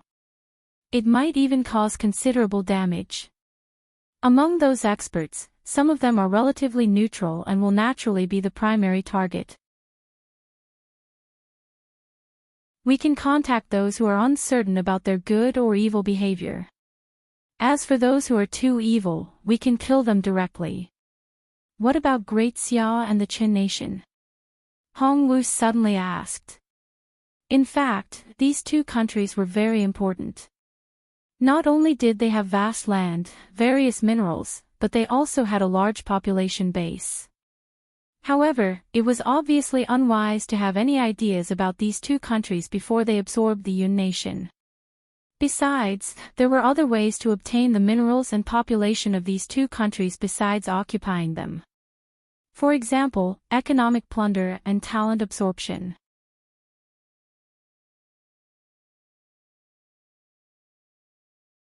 Chapter 856. After the crowd dispersed, Renbaqian held the Empress's hand and walked around the palace. Dayo at night was much more comfortable than during the day. After the sun fell to the horizon, the temperature began to drop, and a cool breeze blew, making people feel relaxed and happy. You have a lot of things to do. The Empress's voice was faint and a little emotional. Capable people do more work. Renbaqian chuckled. But I don't seem to have anything to do. Those who work hard govern others, and those who work hard govern others. Renbaqian immediately changed his tune. Are you a laborer? The Empress asked with a smile on her face. Definitely. You just said that capable people do more work.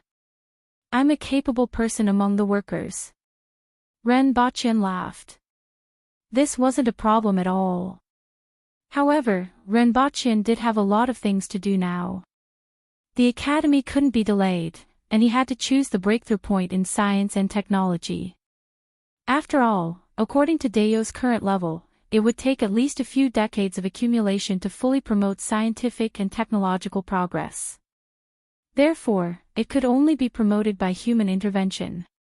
In addition, he had to pay attention to the situation in the Yun nation, find ways to make money to fill the national treasury, prepare for the World Martial Arts competition, and plan for the new city. In the future, he would have to pay attention to the experts in the world. In fact, if the tasks were spread out, it wouldn't be a lot. However, there was no one who could be of great use. The big shots in the imperial court ran faster than the other when they were asked to chop people with axes. They hadn't lost in fighting, and they hadn't lost in chopping either.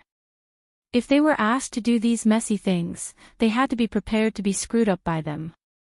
Renbaqian had to take care of things first and then slowly spread them out. The two of them chatted for a while and stopped talking as they enjoyed the company around them. After a long time, the Empress sighed slightly and said, "You have worked hard." How could she not know about the current situation? However, there was really no one available for these things. Renbaqian squeezed her palm. It's nothing. I'm also very curious about that land. Besides, my lifespan can be extended after breaking through. With my talent, I was lucky to reach the spirit will level, and it's very difficult to reach a higher level. When I get there, it will be easier for me to break through, and I can accompany your majesty more. The two of them circled around and returned to the temporary palace. Your majesty, let's rest. Renbaqian said as he put his arm around the Empress's waist. Aren't you going to sleep in the outer room? The Empress squinted her eyes and looked at him. My kidneys aren't weak anymore. I think we can continue to make babies. Renbaqian laughed. He had no choice as the Empress was too alluring. If he were to sleep with her on the same bed, he was afraid that his old waist wouldn't be able to take it. I'm already pregnant with a child. The Empress took off her red veil and hung it on the rack. Ha! Renbaqian's eyes widened. This was only one time. Fine, it was one big time, and there were many small times in between. But how could it be so fast? And you already know that in just a few days. Of course, I know my body well. The Empress looked a little shy. When I was on Earth, I already knew that if I wanted to conceive a child, I had to control ovulation. I could still do this little trick, and at that time, I also borrowed the effect of the first dual cultivation. Ren Boqian was dumbstruck. He had never heard that one could master such a technique after practicing. This had never been written in any of the Xianxia or Xuanhua novels. Besides, didn't the Aboriginals have difficulty reproducing? In terms of self-control, there aren't many people in this world who can compare to me, the Empress casually said after hearing Ren Boqian's question. Ren Boqian felt that the Empress was indeed a cheat. Not only was his cultivation speed fast, his cultivation base was also rising every day. Apart from watching television dramas and drinking, his control over his body was also far superior to others. If those who trained their bodies every day were to find out about this, they would probably want to die. His mind was in a mess like a herd of wild horses. After a while, he came back to his senses. The Empress was pregnant. He was going to be a father. Oh my God, I wasn't even mentally prepared for this. How? How could he be a father? How could it be so fast? He had just gotten married and hadn't brushed his teeth yet. Ren Boqian lay on the bed in a daze. He slowly calmed down as he smelled the delicate fragrance of the Empress. If she was pregnant, then so be it. He was going to be a father. He originally felt that this was a distant matter, but he didn't expect it to happen so soon. As for how to raise the child, he didn't need to worry about this. Wouldn't it take at least 9 or 10 months for a child to be born? He should be able to prepare after such a long period of time. Well, wasn't it 9 months for the Aboriginals to give birth? He had to ask tomorrow. Not long after, the Empress grabbed Ren Boqian's mischievous hand. What are you doing? I'm just touching, aren't you just touching? I'm just rubbing, creak, creak, creak. Not long after, the wooden couch began to creak, and it became more and more intense. Hey, be gentle, Your Majesty. You're still calling me Your Majesty. It's better to call me Your Majesty. Ren Boqian groaned. Compared to a name, he preferred to call her Your Majesty. The sense of accomplishment of hugging the monarch of a nation was overflowing. Aren't you the wildest horse? Boom. The couch collapsed again. The red curtain was like a ball of flame, rolling in the room. Isn't Her Majesty going to court again? Many officials who were waiting in front of the palace heard the news from Xianxia and whispered to each other. In particular, those who entered the palace yesterday wanted to bring up some things in court today, but didn't expect to hear this news. Where is Her Majesty? Hongwu asked with a frown. Get lost. Xianxia's answer was full of realism, and these 3 words described the scene vividly. After finishing her sentence, she cupped her hands at everyone and turned to return to the palace. Only the crowd was left with a blank look on their faces. After all, they didn't know what getting lost meant. That night, there was a rumble in the palace. Qing Yuan and Hong Wuan rushed over to take a look and were on the verge of tears. Her Majesty's temporary resting place had collapsed again. Why was it faster than the previous time? Where's Her Majesty? Her Majesty has gone to Chongqing Palace. Xianxia appeared beside them and said faintly. Another day passed. Many officials stood in front of the palace and waited for the news that the Empress wouldn't be attending court today. Shi Qing's expression changed for a long time before he finally laughed bitterly. After a day of not having morning court, everyone roughly understood what was going on. This was already the 2nd time this had happened. Why do I feel that? Zhao Prince Consort is harming the nation. Tong Zhinya smacked his lips. The surroundings were instantly cleared. Although he wasn't the only one who had this thought, everyone immediately distanced themselves from him. That night, following the sound of collapse, Xian just stood in front of the ruins of Chongqing Palace.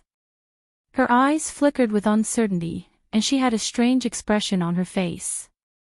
It was as if she was curious. A red shadow drilled into an empty palace and wriggled on the ground like a red cocoon. We can't stay in the palace anymore. 2 of the palaces have collapsed. What should we do? Ren Baqian panted heavily.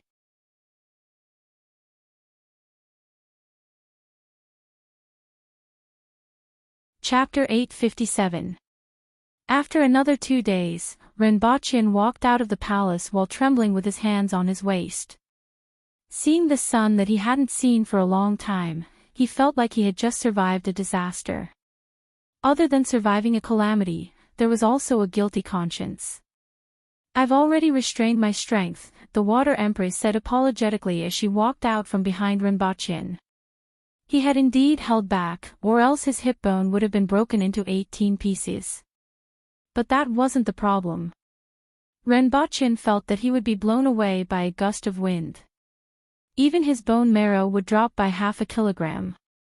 Your Majesty, Your Highness, lunch is ready. Would you like to eat now? Qing Yuan asked with her head lowered. Send it to. The Empress looked around. She couldn't stay in this palace anymore. It was as if a road roller had run over it. Furthermore, this palace might collapse at any moment. Send it to Yaohua Palace and have someone clean it up. Hong Wuan, go inform the clinic. Then, with a slight headache, he said, it is indeed time to build a new palace. The roaring emperor had dug the bottom of the palace like a sieve. It wouldn't be a problem if it was a normal residence, but if there were other circumstances, it might collapse at any time. They couldn't possibly collapse every few days, right? Let's eat first. Ren Baqian really didn't have the energy to think about the new palace and the new city. Both of them arrived at Yaohua Palace. Ren Baqian looked at the surroundings. Many places were decorated with pink, and there were even some clay figurines. He couldn't help but ask, are there people living here? One had to know that the 2 previous emperors of the Aboriginals didn't have many palaces and 6 courtyards, and they had very few children. Most of the palaces in the palace that they took over after purchasing the Han nation were empty. Although there would be people cleaning up the empty palaces, they wouldn't do it too often. It was inevitable that they would accumulate dust. Moreover, since no one lived in them for a long time, the palaces were rather cold and gloomy, and some were even dilapidated. However, this hall of fragrance looked different. It seemed like someone cleaned it every day. Ren Baqian turned his head and saw a porcelain vase with a flower in it on a table. The Empress looked at the decorations around her with a look of reminiscence in her eyes and said, I used to live here when I was young. In the past few years, I would often come back to take a look. It's just that I haven't come back as often in the past 2 years. But the decorations are the same as when I was young, even the flowers in the vase are the same. Your Majesty used to like pink. I thought Your Majesty always liked red. Pink doesn't suit me, the Empress said faintly. Ren Baqian understood. Pink was the color of young girls. Since the Empress was in this position, she naturally couldn't act the same as before. Especially at that time, she was just a young girl who didn't know anything. Let's use this place as my bedroom for now. Dig up the ground of the collapsed palace and rebuild it. If this place is destroyed, His Majesty will be distressed. Furthermore, building a new palace isn't something that can be completed in a short period of time. The Empress glared at him after he finished speaking. After eating breakfast and drinking a bowl of freshly fried bus hen tang, Ren Baqian finally felt alive again. Looking in the mirror, he didn't lose too much weight this time. He only lost about 10 to 20 kilograms. In his body, the life force that came from the Empress had not been completely digested. This time, it had increased a little, but the amount was much less than the previous time. It was only 1/10 of the previous time. After lunch, the Empress summoned all the court officials into the palace to discuss some matters. On the other hand, Rinpoche took out a piece of paper and a pen to list out the things that he needed to do in the near future. The first thing was education. This was the most important thing. If he wanted to expand the scope of education, it would be very difficult to do it alone. Even with the help of his students, it would still be too slow. There were dozens of students a year, and the number was increasing year by year. Even if all these students became elementary teachers, it would take at least more than 10 years for there to be enough teachers to popularize education. However, the various departments of the imperial court also lacked a large number of talents. How could they let all the students become elementary school teachers? Even so, the standard of education within a short period of time wouldn't exceed the third grade of junior high school. If he wanted to train a large number of high school talents, he would need decades of accumulation. His goal was to train a large number of junior high and even senior high school students within 10 years, as well as a portion of high school talents. To achieve this, he had to rely on some other forces. There were only a few options to rapidly spread basic education throughout Dayo in a short period of time. The first option was robots. It was now 2029 on Earth, and educational robots were already quite mature. Of course, most of the time, they were still used as assistants. Furthermore, it was difficult to reach the stage of educating high school talents. Furthermore, there was another point. If these things were broken, they couldn't be repaired. It was very difficult to rely on robots as teachers. The second option was distance education. However, the drawbacks were similar to that of robots, and it was even more troublesome. Even if he could achieve both of these, there was still a very important point. Although he could record the books he read on that planet in his sea of knowledge, it didn't mean that he was capable of educating high school level students. After thinking about it, Rinpoche put this matter aside for now and wrote down another matter. He had to embark on the path of science and technology with the characteristics of this world. This world wasn't Earth. The composition of the air was different from that of Earth, and the elements were also different.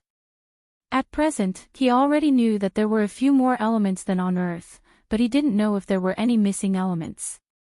In addition, he hadn't found any traces of oil yet. This kind of situation was bound to happen again in the future. Therefore, it was impossible to completely copy technology. He had to develop a technology that was unique to this world that was suitable for the situation in this world. After thinking about it, Rinpoche wrote the word kidnap on the paper. That's right, kidnap people from Earth, set up a laboratory, study the differences between this world and Earth, and develop a replacement or similar technology. After all, he couldn't completely rely on the research institute on Earth. Moreover, there was another advantage to doing this, and that was that these high-end talents that they had kidnapped could teach students at the level of a university, or even higher. In that case, he had to have a capable helper on Earth.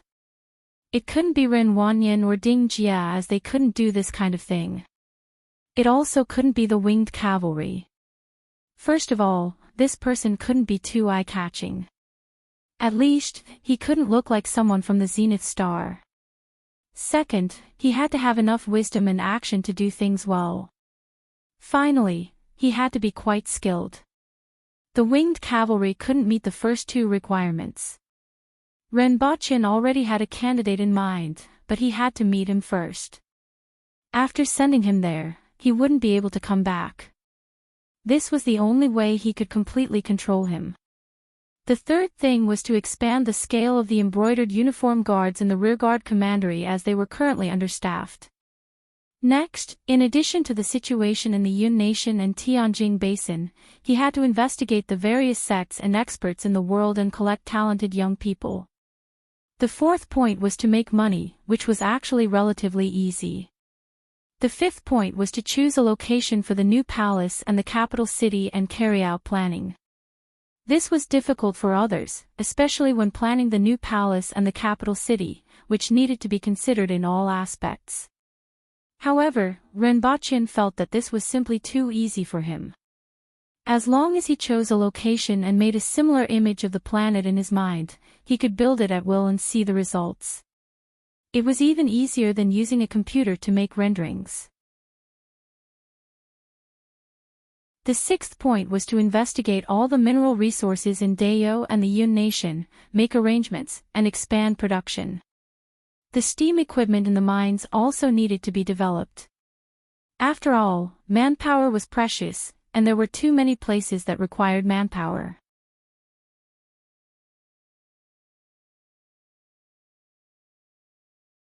Chapter 858. In the 60,000 Mountains. A few figures stood at the top of the mountain and looked down at a giant beast that was running. It was 8 meters tall and was at the peak of the earth wheel level. In most places, it was at the top of the food chain. After all, beasts with the strength of a spirit will expert were the overlords of the 60,000 mountains and were rare. However, the giant beast below was fleeing in panic as if it was being chased by something. A figure that was smaller than the giant beast did a somersault in the air and landed on its back. At the same time, he slammed his right hand down. The giant beast let out a wail as its limbs could no longer support its body. It collapsed and slid on the ground for dozens of meters before coming to a stop. Following that, several figures jumped down from the mountain and appeared beside the giant beast in a few flashes. A woman with a furry tail stepped forward to cut up the beast while the others did their own things.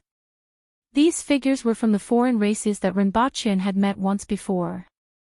There was Xiao Xin from the Heaven Seeker race with a cat-like beard and round nose, Lei Huo from the Thunder Barbarian race with 2 horns on his head, Gu Ling from the 8-armed race with 4 arms, Sun Yu from the Baisheng race with a furry tail, Ta Lan from the wind-chasing race with 2 hooves, Su Heng from the void race with growth rings on his penis, and Lu Xing from the snake race with a snake's tail and a human body. Lei Huo stood on the corpse of the giant beast and looked around. "Did you find anything?" Xiao Xin asked. "It's a little familiar." Lei Huo was delighted. "I've been here before. It should be close to my tribe." Although nearly 100 years had passed, everyone only had memories of the past 6 months, and those memories seemed to be from a year ago. The 4-armed Gu Ling's eyes flickered. Since this place wasn't far from the Thunder Barbarian village, it wouldn't be too far from the 8-armed races village either. "Congratulations to the 2 of you." Xiao Xin smiled at them. "Thank you." Both of them thanked Xiao Xin solemnly. If it weren't for him, they didn't know how long it would take for them to find their original range of activity. Next, they started a fire to roast the meat. Everyone was silent, and Lei Hua and Gu Ling were even more distracted. After 100 years, they could finally go home. The 2 of them were eager to return home and couldn't wait to go back and have a look. At the same time, he was a little nervous. He didn't know what had changed in the village in the past 100 years. After everyone finished their meal, Lei Hua stood up and said, "Everyone, I will take my leave first. If we meet again in the future, I will treat everyone to a good drink."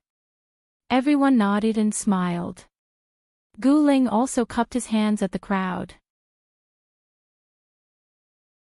Then, he looked at Lei Hua and said, "If we meet again in the future, we will fight to the death." The hatred between the 2 clans was not something that could be easily erased. Lei Hua immediately laughed heartily. "As you wish." The 2 of them didn't say anything else and left in a flash.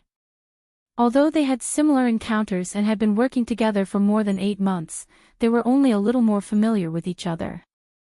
They were not that close. After all, these 7 people belonged to different races, and they were all experts. To be able to stay by the herdsman's side for so long, they were all extremely talented people. They were originally favored by the heavens in their strongholds. It was already rare for them to be able to work together for so long. It would be more difficult to warm up to them. After the 2 of them left, the remaining people felt even more anxious. According to the distance, this place should not be too far from their homes. Everyone looked at Xiao. Senator Xiao Sin casually picked up a branch beside him and threw it into the air. When it landed, he pointed in a direction. Let's go this way. Lei Hua climbed over a few mountains. The surrounding scenery became more and more familiar. He felt more and more anxious, as if something was about to jump out of his heart. Roar! Lei Hua let out a loud roar. A moment later, a voice came from the top of the mountain. Who is it? Lei Hua felt his chest beating violently. He couldn't wait to brag. In a few flashes, he arrived at the top of the mountain. However, what greeted him was the sound of weapons tearing through the air. It's me. Stop! Lei Hua immediately shouted. A bone rod stopped not far from him.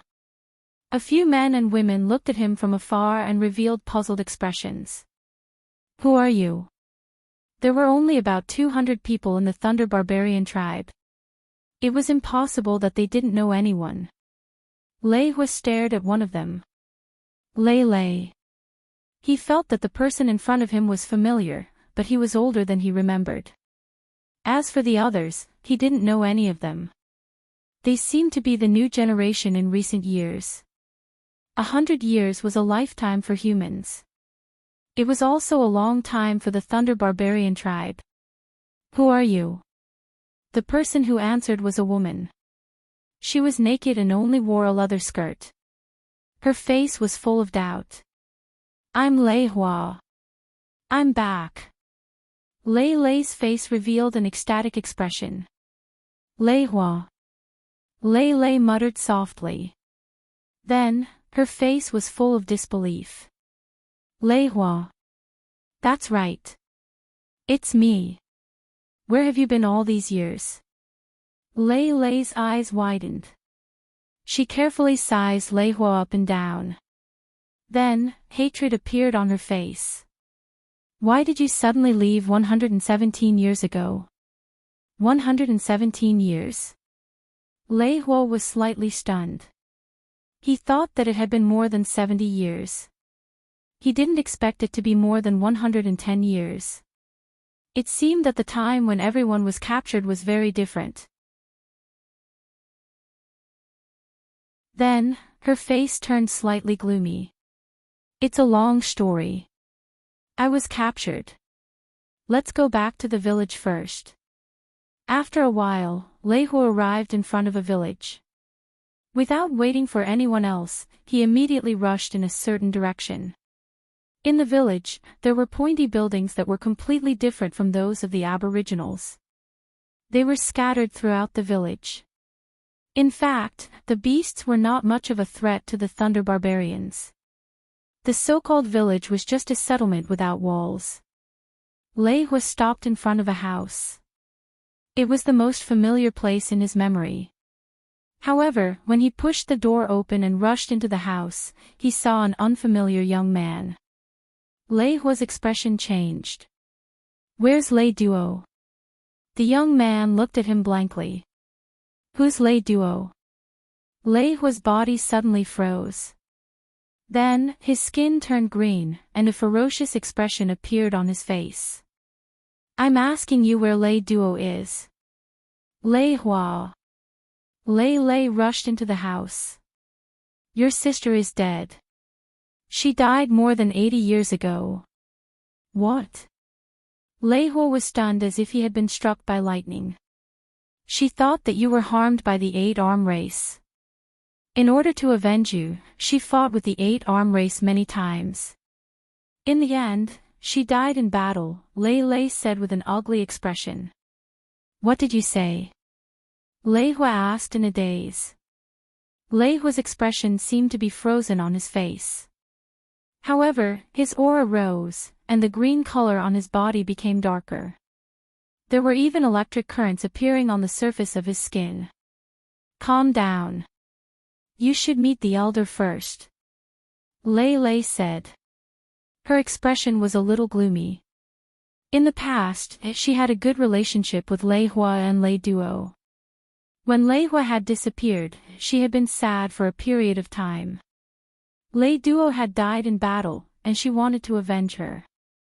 However, she was still too weak. Or rather, Guzhen was too strong. However, the most important thing now was to calm Lei Hua down. 8-arm race. Lei Hua let out an angry roar. Electric currents flowed along his skin and hit the wooden plank beside his feet. The wooden plank started to smoke. To others, Lei Duo was someone from more than 80 years ago. However, to him, it was as if he had only left for a year. When Lei Hua saw this, he was pleasantly surprised and sorrowful. He was pleasantly surprised that Lei Hua had comprehended Thunder Flow. He might even be able to defeat Guzhen. Lei Hua's talent was indeed the best. If he had not left, the Thunder Barbarians would not have been suppressed for decades. He was sorrowful that he had returned too late. The dead would not be able to live.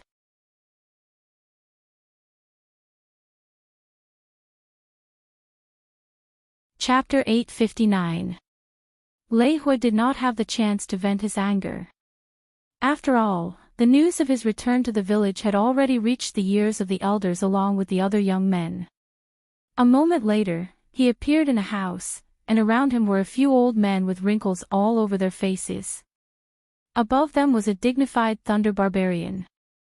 Lei Hua, I didn't expect you to be alive. You said you were captured. What happened? Who did it? An old man asked in a deep voice. Although the old men's faces were wrinkled, they all looked ferocious. Blue veins bulged on their exposed skin.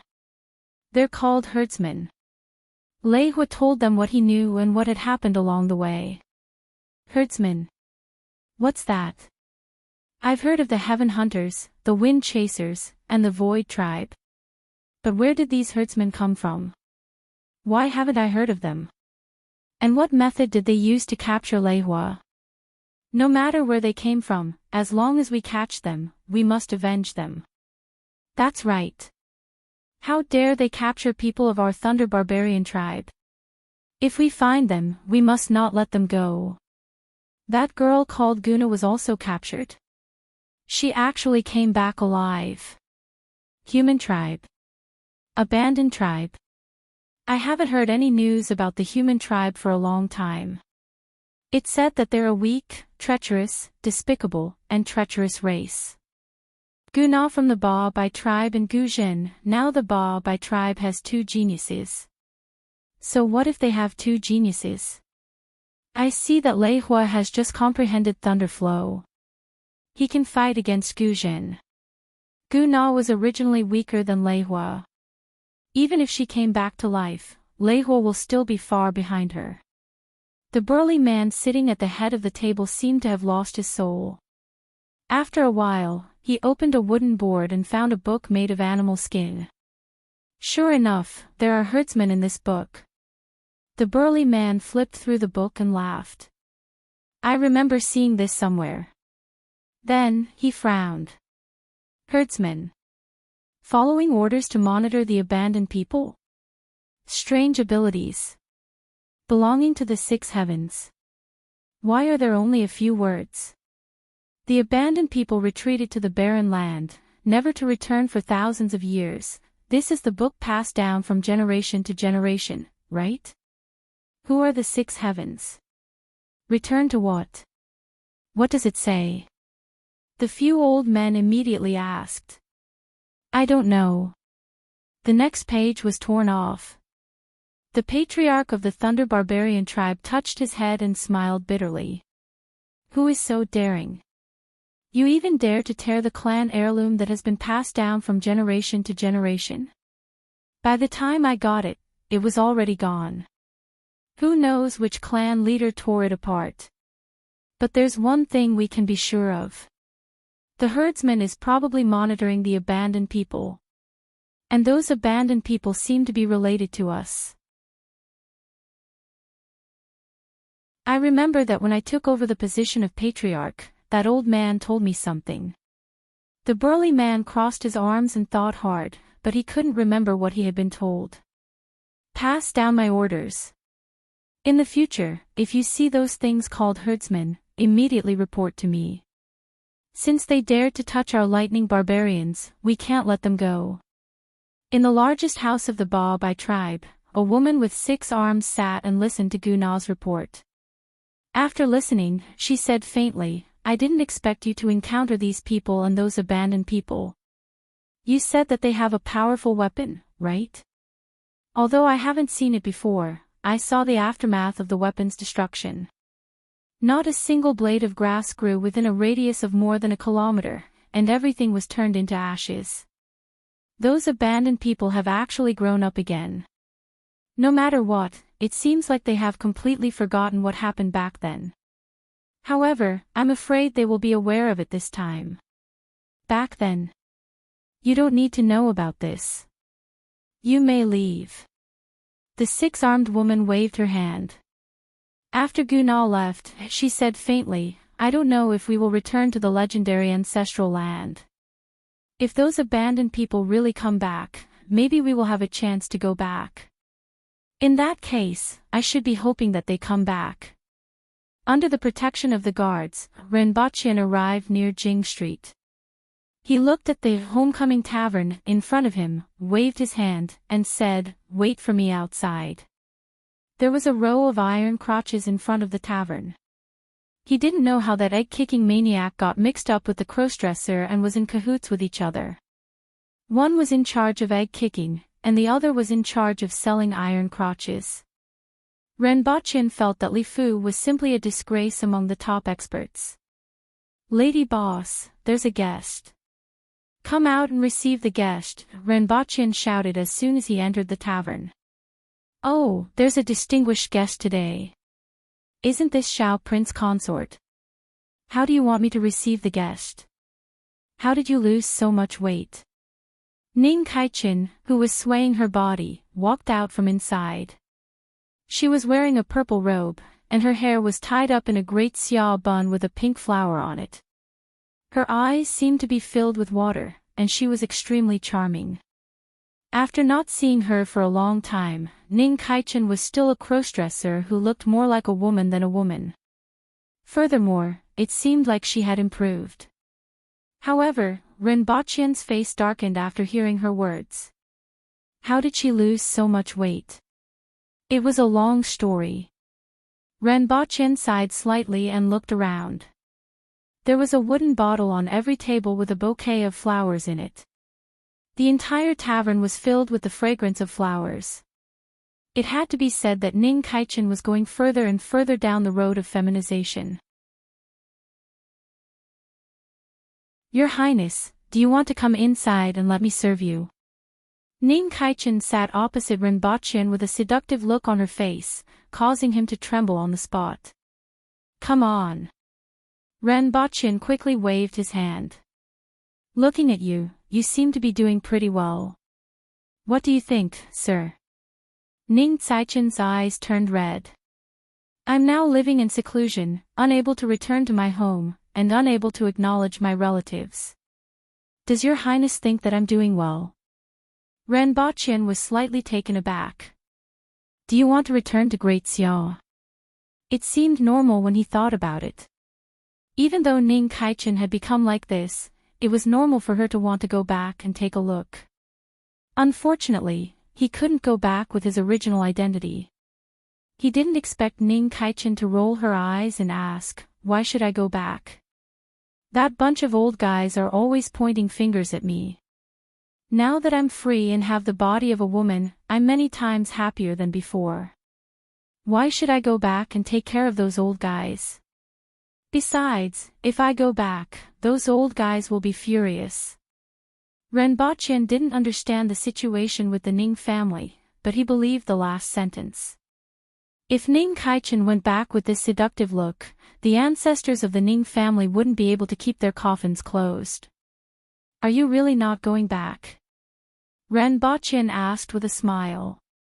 Ning Kaichin felt aggrieved and replied, of course not.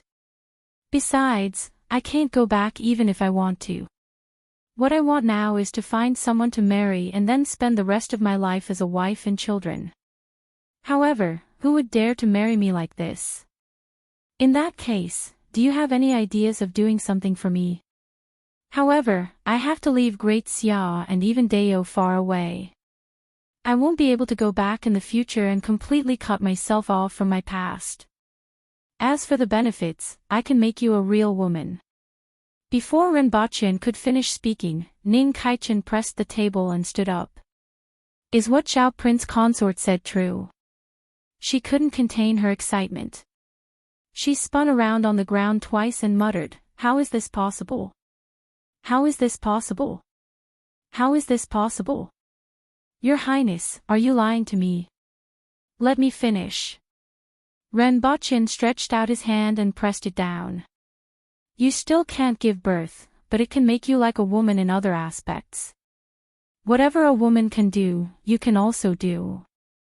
Whatever a woman can enjoy, you can also enjoy. In short, it will make you a real woman, except that you can't give birth. Are you really not lying to me, Your Highness? Ning Kaichen was both excited and doubtful. How could this be done? Why would I lie to you? I want you to do things for me, and I can naturally do what I promised you. Otherwise, how can I let my subordinates work with peace of mind? However, the price is that you can no longer return to this land. Of course, if you do your job well, I can help you collect some materials for the sword cultivation pool so that you can nurture swords and extend your lifespan to at least the same as an ordinary person's. Before Renbaqian could ask if she was willing, Ning Kaichen hurriedly said, I'm willing. Of course, I'm willing. It was as if she was afraid that he would go back on his word. Just don't regret it in the future, Renbaqian said faintly. I won't regret it. Your Highness, you don't know what it's like to have such a body that is neither male nor female. As long as I can become a real woman, I won't regret it no matter what lies ahead. Renbaqian looked at Ning Kaichen. Earth might be a better place for Ning Kaichen. Once he went there, he couldn't come back. This way, he would be in complete control because he had no other choice. In terms of strength, Ning Kaichen, who had a spirit sword, wasn't weak at all and was even stronger than an ordinary earth will expert. In terms of temperament and wisdom, Ning Kaichen wasn't bad either. All he had to do was send her to the kingdom of Thailand. Get ready. There's no need for the things here. I'll get someone to bring you in before you arrive at the palace tonight. Your Highness, where are you going to send me? What are you going to do? Ning Kaichen asked. Just now, he didn't ask what Renbaqian wanted him to do and immediately agreed. This showed how attractive a 3-day trip to the Thai kingdom was to him. It's far away from Great Xia and Deo. From your tone, it's not the Qin kingdom. Where would it be? You don't need to know too much now. I can tell you that the task isn't difficult. Besides, life there is much more comfortable than here. Renbaqian smiled, got up, and walked out. Bring your spirit sword. It's called Green Bead, right? I got it. After choosing the person, there was nothing else to worry about. The next step was to decide on the Empress's relatives. After all, it was a little outrageous for the Empress to be alone. Forget about Hongwu, Tongzhinya, and the other bastards. None of them were good people, but as long as there was one, this wedding would be ruined by them. In fact, there were only a few people to choose from, Xianzhi, Lin Chaola, Qing Yuan, and Hong Wuan. Now, there was Ning Kaichen.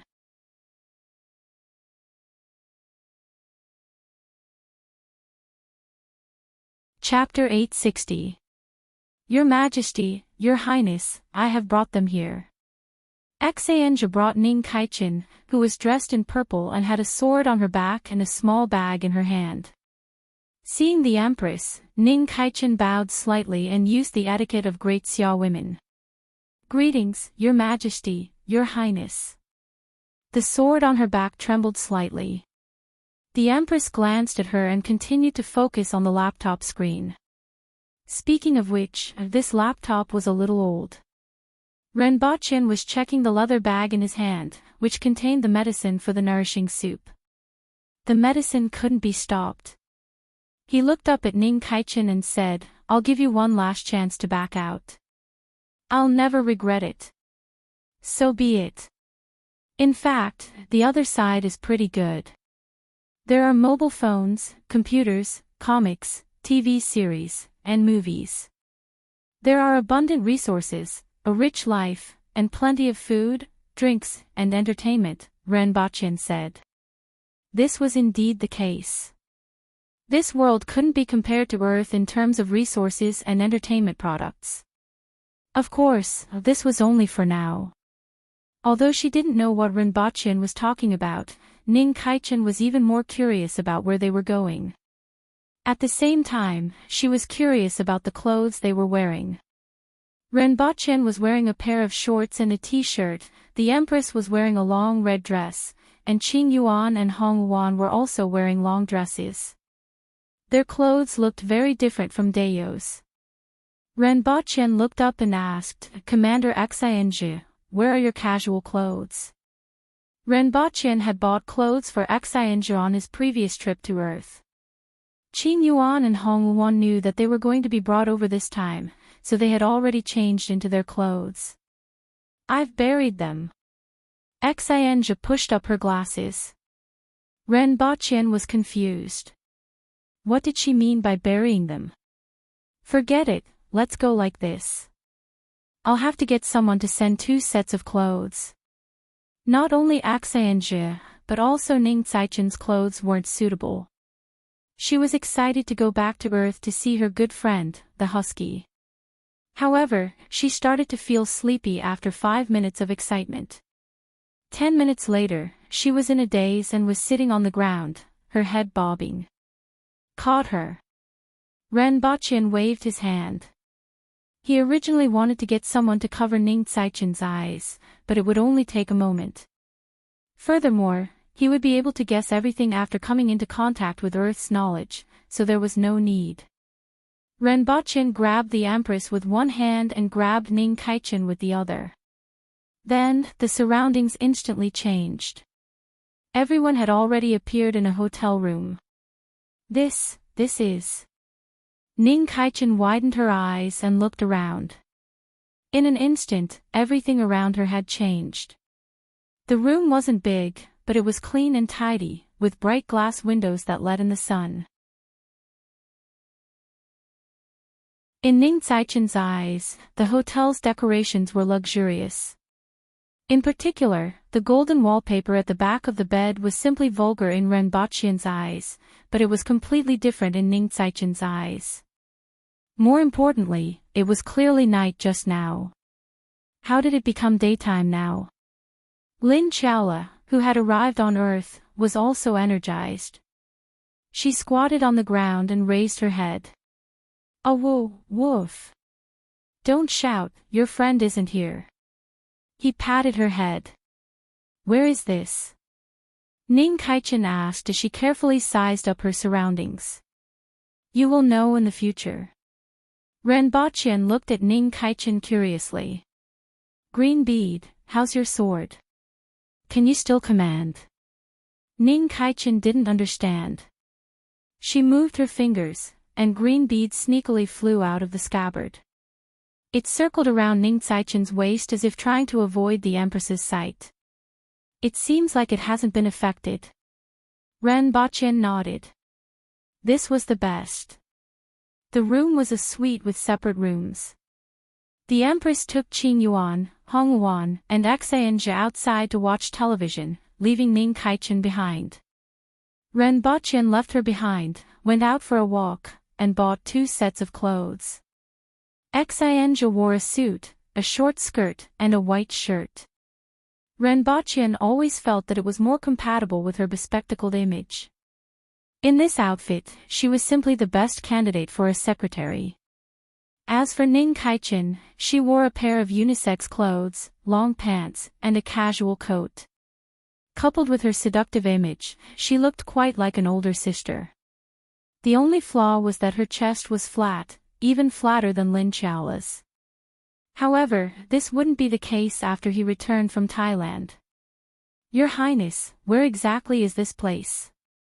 I looked outside just now, and it seems to be a strange place. Anyway, it's not any place that I know of, Ning Kaichin asked after changing according to Renbachian's instructions.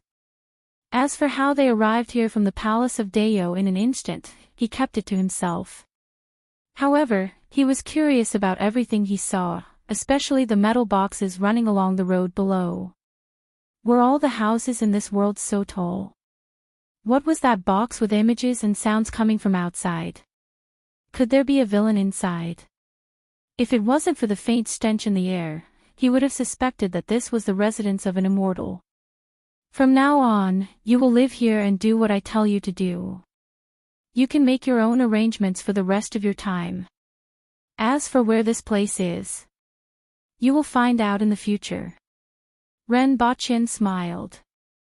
Although this world was very different from the other world, with his imagination, it would probably take some time for him to realize that this was a different world. He called Qing Yuan, Hong Yuan, Xanzhi, Lin Chaola, and Ning Kaichin together and said, "There are some matters that require you to pretend to be Her Majesty's relatives." This. We don't dare. Qing Yuan and Hong Yuan hurriedly said. Pretending to be Her Majesty's relatives was equivalent to pretending to be members of the royal family. There's nothing to be afraid of. This time, you have to pretend to be Her Majesty's relatives. Otherwise, things will be difficult to handle. This is a serious matter. Xanzhi is Her Majesty's cousin, and the others are Her Majesty's cousins. Remember this. Also, Ning Kaichin. You will pretend to be Her Majesty's good friend. I'm climbing up the social ladder. Ning Kaichin rolled his eyes. He probably wouldn't be able to change his flirtatious attitude. If they sent him on a 3-day trip to Thailand, he would probably become a demon when he came back. What does Your Highness want us to do? Nothing much. Just hold a wedding according to the traditions of this world. That's all. All right, just remember who you are. If someone asks you, just say so. I can show you around today. Renbachian clapped his hands. Qing Yuan and Hong Yuan immediately looked happy. They had only gone out once before and spent the rest of their time in that villa. Both of them were curious about the outside world. Xanzhi's face was expressionless, while Lin Chaola looked drowsy. Ning Kaichin, on the other hand, was rather interested and wanted to see what kind of world it was like outside.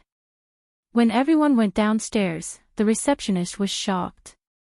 When did so many outstanding women go up? No one thought of the girls in the small cards. After all, with their eyesight, they could tell at a glance. What made them curious was when so many outstanding women came to the hotel. After all, as long as they saw them once, they would never forget them. The hotel was in the city center, and Renbachian was ready to eat something first. However, he didn't go far before he saw a fight. Both of them were dressed like ordinary people, but they bumped into each other while walking. As a result, both of them were a little aggressive. Are you blind? How can you say that? What's wrong? Damn, you're still so arrogant after bumping into me. I'll beat you up. It was basically the same as the usual, what are you worried about, and what's wrong with looking at you? The two of them immediately started fighting. Qing Yuan and Hong Yuan didn't leave the palace often and didn't see many street fights. At this moment, they were in high spirits and immediately clapped and cheered. This was the norm in Dayo. However, this was China, and two girls clapping and cheering immediately attracted a lot of strange looks. Renbachian didn't care about anything else. Instead, he felt that it was interesting. It wasn't because of their strength, but because of their attitude. He felt that both of them were a little eager to give it a try, and then they started fighting. They weren't really bad-tempered, but more like they were looking for someone to test their skills.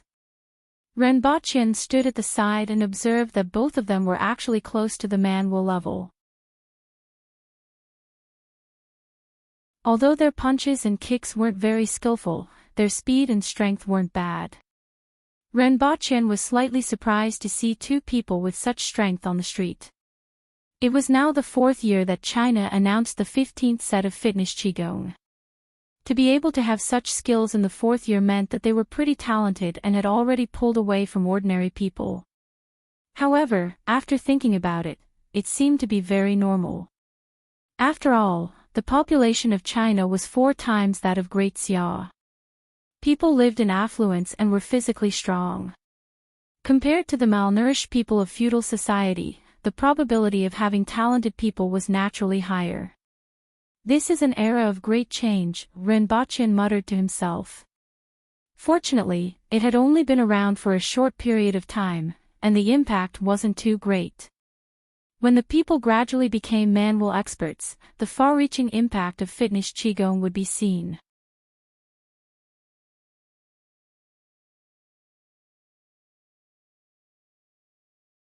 Chapter 861. Both of them were stronger than ordinary people, but they didn't have the same mental fortitude. In just a short while, their faces were flushed. Renbachien could clearly see that they were starting to be a little timid. Renbachien crossed his arms and watched for a long time to see how this matter would be resolved in the end. In other words, he wanted to see how long it would take for someone to deal with this matter. Martial artists weren't ordinary people, and their destructive power was much greater than that of ordinary people. It was fine if it wasn't for a long time, but as time went on, the strength of ordinary people would increase, and their destructive power would increase dramatically. This society had been peaceful for too long. The sudden emergence of strength would change the mentality of many ordinary people and break the current balance. Renbachien waited to see how long it would take for the relevant agencies to appear, which represented whether the country's current preparations were complete. 3 minutes. 3 minutes after the two men started fighting, someone rushed over. It was a man in a dark blue uniform with a black iron plate with the words, Martial Enforcement Bureau, pinned on his chest. His strength was similar to that of the two men. However, when he appeared, the two men obviously slowed down and each took a step back. What are you doing? Private fights are strictly prohibited. What's wrong with the two of you? Come back to the bureau with me, the man shouted. He was the one who looked for trouble first. One of them said resentfully as blood flowed down his nose like tap water. You obviously bumped into me first. The other man's eyes were like a panda's. Although the man's strength was similar to that of the two men, he grew up in a peaceful society and was obviously quite afraid of law enforcement agencies. The two men were quickly taken away.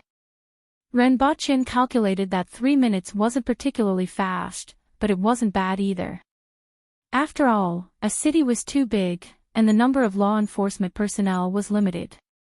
This speed showed that the country was quite well prepared to deal with the changes in the world.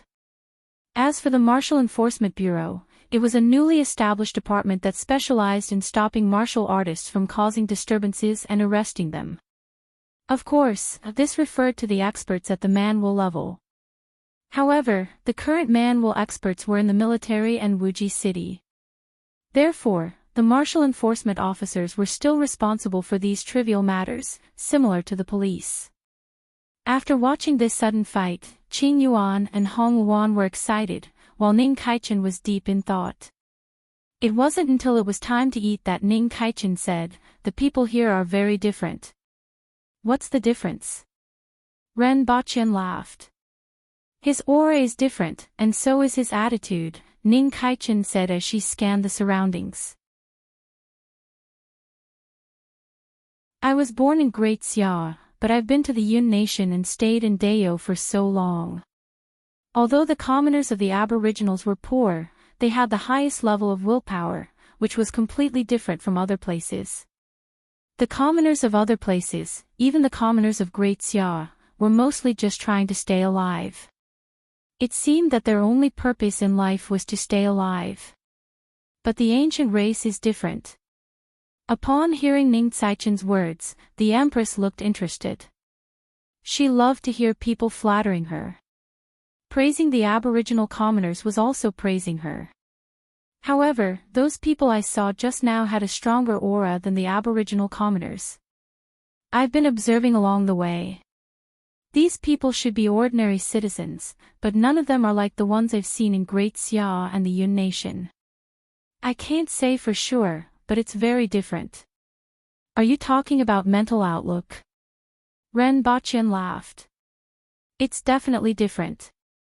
Almost all of the commoners here had gone to school, and all of them were at least at the level of an elementary scholar. 80% of the young and middle-aged people had the knowledge of a high scholar, and were aware of what was happening all over the world. Their knowledge and thinking are superior to even the scholars, not to mention the commoners of Great Xia and the Yun Nation. How is that possible? Ning Kaichen was in disbelief. Great Xia had both civil and military examinations, so naturally, there were also scholars. Ning Kaichen was born into a wealthy family and had even passed the imperial examination. Naturally, she knew the value of a scholar and a scholar. Generally, the advisors and aides of the officials in the county were all elementary scholars. As for a scholar, they could directly become an official. In the entire Great Xia, there were more than 300 million people. Only 2 out of 10 people were literate, and among these 2 literate people, there might not even be one scholar. Out of 100 scholars, only 1 could pass the imperial examination. It could be said that there was at least 1 scholar out of 1,000 people. As for the scholars, there were even fewer. However, almost everyone here was at the level of a scholar. 80% of the young and middle-aged people had the knowledge of a scholar. How could Ning Kaichen believe this? Furthermore, everyone could keep abreast of what was happening all over the world. How was that possible? Was everyone a deity who could see thousands of miles away? The Empress glanced at Rinpochen. She knew that almost everyone here had gone to school, but she had never heard Rinpochen make such a comparison. Rinpochen laughed. He did understand the examination system in Great Xia. Scholars had a high status, but their knowledge was equivalent to that of a junior high school student, and this was only in terms of ancient books and records. In terms of mathematics, it was equivalent to a primary school graduate. As for physics and chemistry, there was no need to talk about it. As for the scholars, they were at most at the level of high school or junior college. Similarly, this was only in terms of ancient books and records. In terms of mathematics, they were no higher than a junior high school student. As for physics and chemistry, they were equivalent to 0. Of course, they weren't completely useless. At the very least, in terms of reciting poems and soliciting prostitutes in brothels, they were much better than current students. Furthermore, they had their own ideas on how to govern the country. After all, those who could pass the imperial examination were all outstanding people. However, on the whole, they couldn't be compared. You will know in a few days. You will be staying here in the future, and you can go and see for yourself, Rinpochen said casually. No matter how he explained, it would be more useful to let him see for himself. After the meal, Rinpochen brought them to buy 2 sets of clothes and made 2 pairs of glasses for Xianjia. After that, they returned home and got busy again. Especially when they saw their daughter-in-law, Rinpochen's parents were grinning from ear to ear. The following day, Rinpochen led everyone around the city. In any case, he didn't need to prepare anything for the wedding as his family had already prepared everything. Rinwanyan also rushed over from Wuji City with more than 20 winged cavalry warriors. On the day before Rinpochian's wedding, an acquaintance rushed over. Qin Qing. To be honest, Rinpochian had a very good impression of him. At that time, he was still an ordinary person, and Qin Qing and Papa Qin did not let him down. However, he became busier and had too many responsibilities. As a result, he had less contact with Qin Qing. However, the 2 of them still talked on the phone occasionally. As a result, other than his parents, relatives, and friends, only Qing knew that he was getting married here. "Brother, I have arrived. Do you want to come out for a drink? Do you want me to hold a bachelor's party for you?" Qing, who was on the other end of the phone, had a naughty smile on his face. Renbaqian's expression immediately became very interesting. Not far away, the Empress, who was playing with her phone, immediately pricked up her ears. Another bachelor's party. The Empress's mouth curled into a smile as she looked at Renbaqian. However, there was a dangerous glint in her eyes.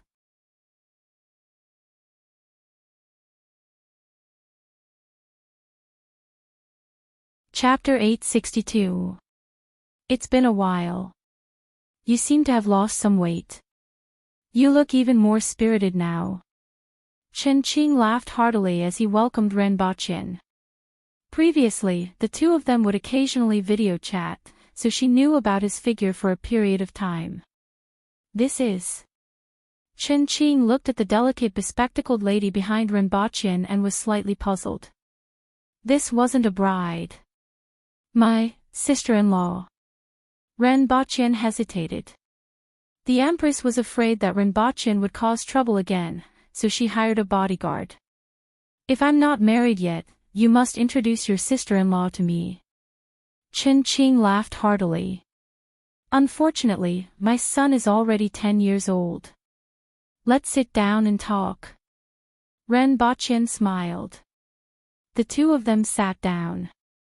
Renbaqian looked at Xianzhi, pointed to the side, and said, "Sit down. Don't stand behind me. It's scary." This was a very quiet bar, and there were not many people around. An old folk song was floating in the bar. It sounded faint, but it had a vicissitudes of life, reminding people of the past. "I once dreamed of traveling the world with a sword, but I cancelled my original plan because I was too fat." Hearing these words made one's heart ache. "Beer, then. Give her a juice." It had been a long time since Renbaqian drank beer. Qing took a close look at Renbaqian and sighed, "Time really flies. My son is already 10 years old, but you don't seem to have changed much. Is this not a big change?" Renbaqian touched his face and that shiny bald head. He recalled that he used to be a little fresh meat. Time is really a butcher's knife. "Come on, you have changed a lot. Looking at your face, there are no signs of aging. Look at me, even my wrinkles have appeared," Qing jokingly scolded. 12 years had passed on Earth, but only 6 years had passed for Renbaqian. "What about Jiangnan?" Renbaqian asked with a smile. "I'm at home. I still have to accompany my son to do his homework. I'll come over tomorrow morning." This is too realistic. Renbaqian was speechless. After that, the two of them chatted for a long time and sighed over the years. In fact, most of the time, it was Qing who was sighing. On the contrary, Renbaqian didn't feel much about it. After all, it had only been 6 years. Furthermore, during this period of time, there were many things happening one after another. Dayo's various matters, such as the war with Great Xia, the pacification of Tianjing Basin, and the trip to the 60,000 mountains. More importantly, he had just gotten married, unlike Qing, whose son was 10 years old. They didn't catch up for a long time, and Renbaqian was talking about leukemia drugs had long been on the market. Just like the sobriety medicine, they occupied a large share of the market as soon as they were launched, both domestically and abroad. However, there were already imitations of the hangover medicine, and they were also made with green vines. This was something that could not be avoided. Chen's time, he Chen's, re. Said, they. The pharmaceutical. Now, this pharmaceutical factory and laboratory were very famous in the country. The Qin family had also taken advantage of this opportunity to prosper. It could be said that they had made all kinds of connections and had long since left the 3 northeastern provinces. Renbochin thought for a while and said, "I'll give you some herbs and formulas for you to study." The pharmaceutical factory and laboratory could give him 200 to 300 million yuan in dividends every year, which was his biggest source of income besides the interest-free, indefinite loan. Dayo had a lot of drugs with special effects. Bringing 2 that could be developed on Earth would bring the pharmaceutical factory and laboratory to a higher level. Although they could only provide a source now, they might be of great use in a decade or decades when the influence of the pharmaceutical factory and laboratory was greater. The 2 of them chatted late into the night, and Xianzhe was holding a beer mug instead of a juice glass. Her face was flushed, and her eyes were glazed over. Renbochin had no choice but to bring Xianzhe back. Any later, and he would have to carry her back. She would die. Nothing happened along the way. When they entered the elevator, Xianzhe, who was blushing, finally asked, "Your Highness." Renbochin turned to look at her. "How did your brain become so bright?" Xianzhe blurted out these words out of her mouth. Renbochin was speechless. "Can't we chat?" "Huh?"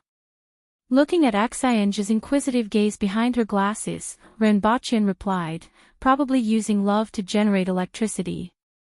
Renbochin pondered. Wasn't it for Her Majesty? Otherwise, how could he practice that technique? Otherwise, how could he be so bright? This was all because of his deep love.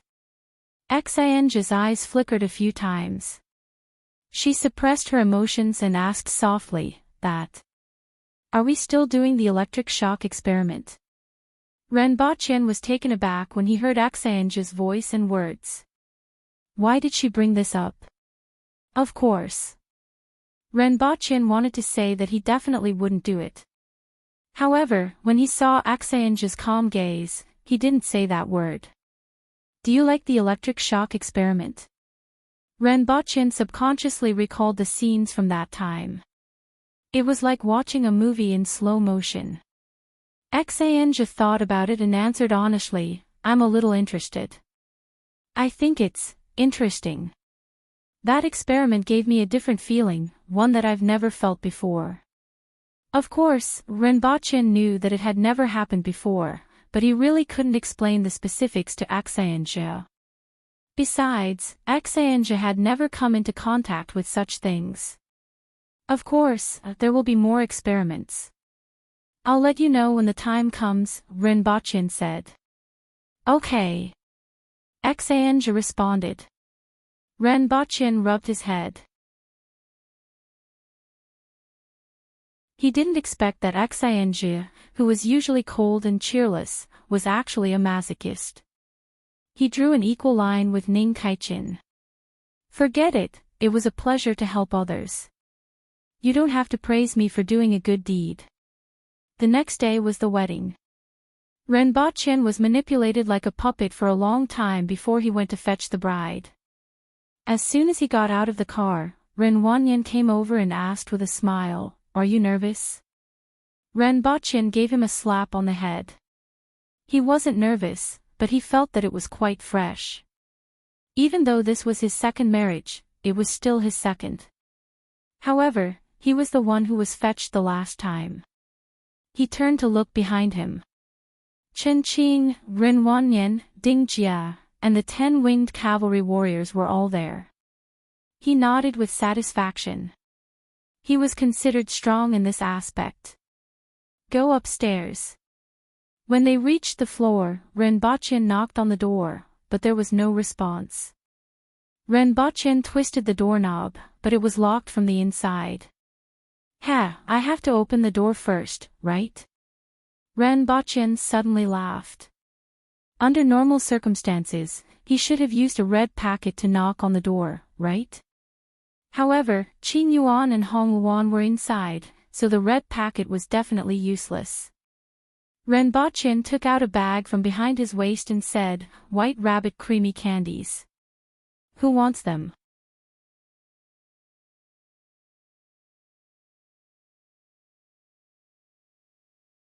Chapter 863. After Rinpochen shouted, he heard an ah, followed by another ah, followed by the sound of bodies colliding. Then, there was no more movement. Rinpochen was shocked. Even the White Rabbit creamy candy didn't work. Wine chocolate. Who wants it? There was no sound. Rinpochen was finally sure that his ultimate move wasn't going to work today. What do you want? Rinpochen shouted at the door. If an ordinary person got married, this place would definitely be used to block red packets. However, the people inside were definitely not playing this game. Give us a wonderful performance. This voice sounded a little mature and sounded like it was from Jiangnan. Thinking about it, it should be from Jiangnan. Perform what? Crush a rock on the chest. Rinpochen rolled his eyes. This was something he could still try. In fact, an electric drill could also be performed, but he reckoned that no one would dare to watch. I want to see you drink the water of life without getting drunk. Rinpochen's eyes widened. Water of life. 1,000 cups without getting drunk. Which bastard? You want me to perform 1,000 cups of 96 degrees vodka without getting drunk? Can I still live after drinking it? Judging from the purposeful voice, it was either Qing Yuan or Hong Yuan. It was more likely to be Qing Yuan. Rinpochen took 2 steps back, waved his head at the winged cavalry warriors behind him, and said, "Go, tear down the door." The cameraman immediately went numb. Tear down the door. Tear down the door at a wedding. Or were they wrong? After thinking about it carefully, they still felt that they might have misunderstood. No matter what, there was no need to tear down the door on such a joyous occasion. They had never seen a wedding like this. 10 winged cavalry warriors laughed merrily as they blocked the corridor and formed a circle. Old Man Gang, 2 sounds. In fact, it was rock, paper, scissors, but they called it Old Gang. Old Gang. Old Gang. Old Gang. Rinpochen's face twitched a few times. 10 people playing rock, paper, scissors together. Were they trying to guess that it would be next year? At this moment, a miracle happened. The 10 men laughed together, and one of the winged cavalry warriors was kicked out of the crowd. Go! Rinpochen pointed at the new security door in front.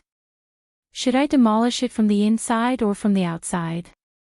Since the winged cavalry warrior had been kicked out, he was willing to concede defeat and spoke rather heroically. Outwards.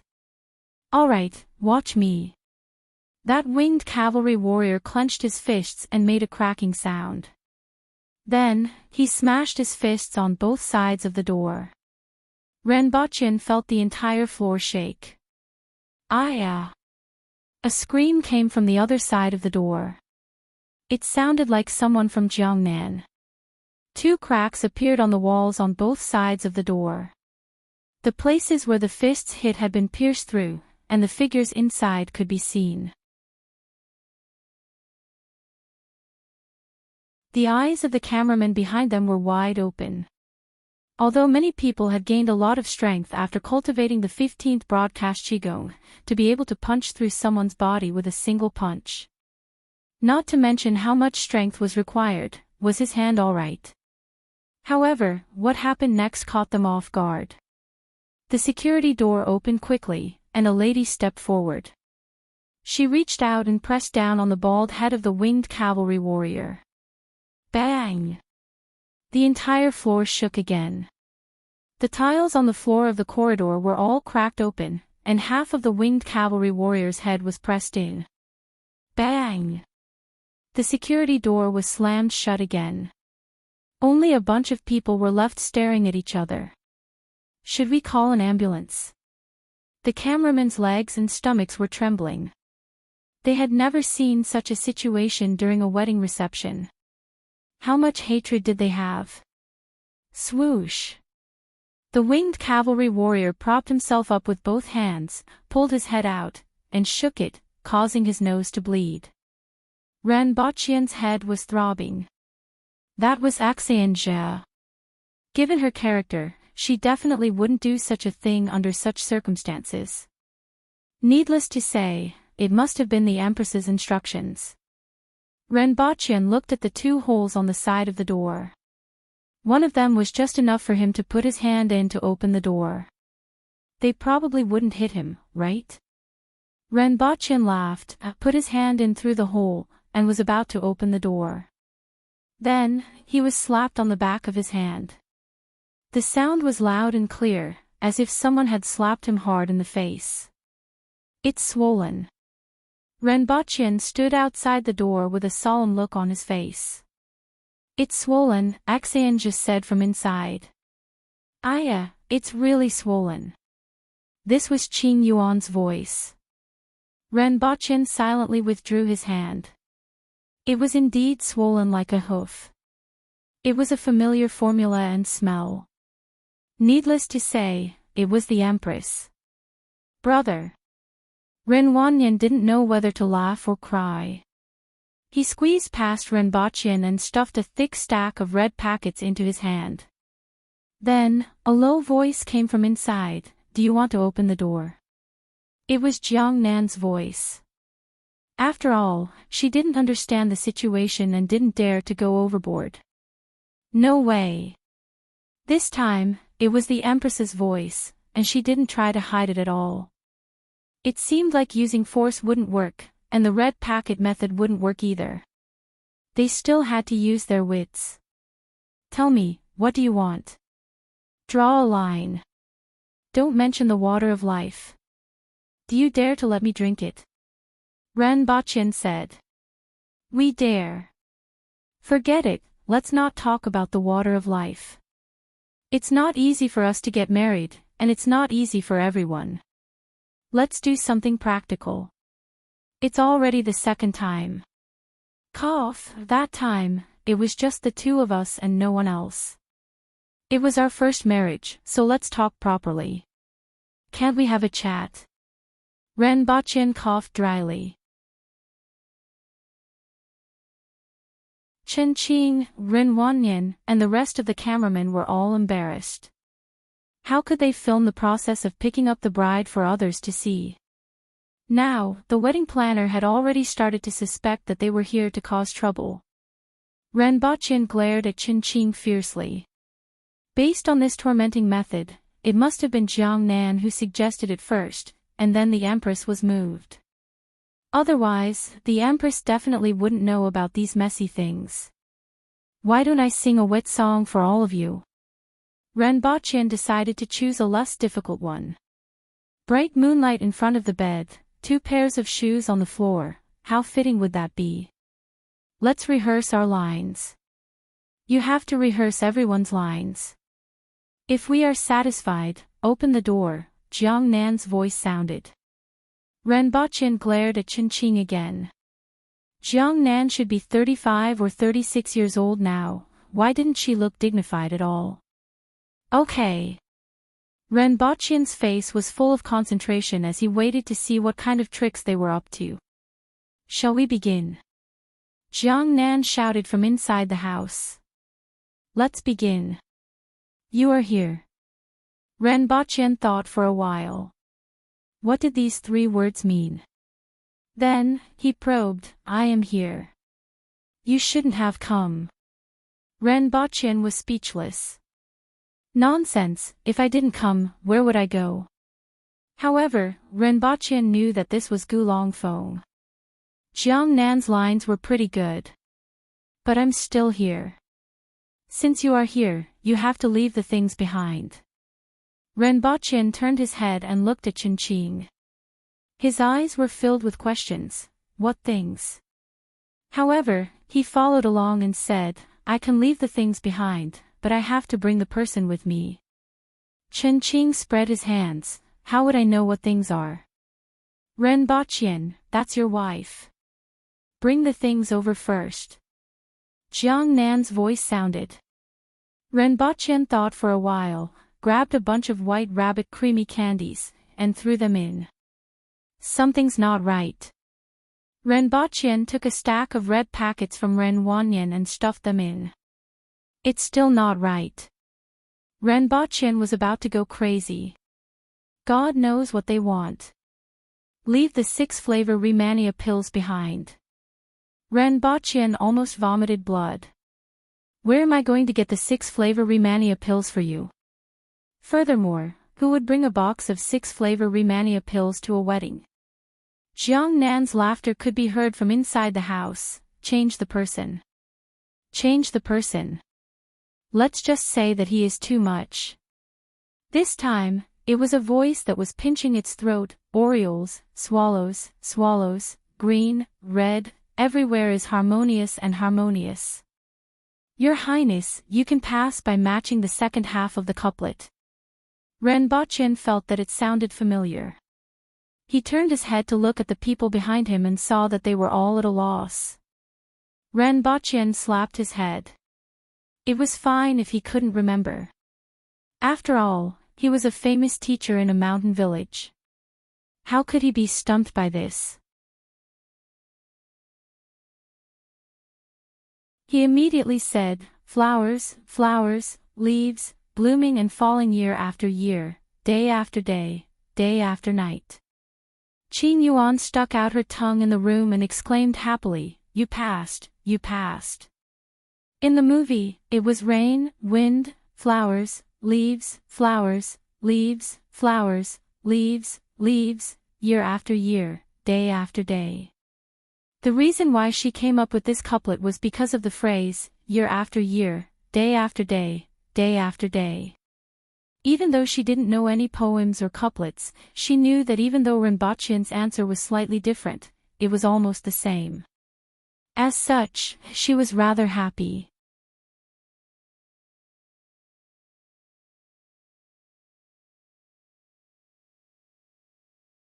Chapter 864. What happened next was relatively simple. Hong Wuan still used the same couplet as Qin Yuan and found one with a good meaning. Xanzhe gave up. Given her character, she couldn't think of anything. Give me a bag of sweets, and I'll open the door for you now. Lin Chala's voice had just left her mouth when she heard the sound of bodies colliding with each other. Lin Chala stopped moving again. It seems that I'm the only one left. I'll be impolite then. A coquettish voice was heard. Although it sounded weird, that voice was enough to make people forget the content of her words. Except for Renbachien. If I say something difficult, Her Majesty will definitely blame me.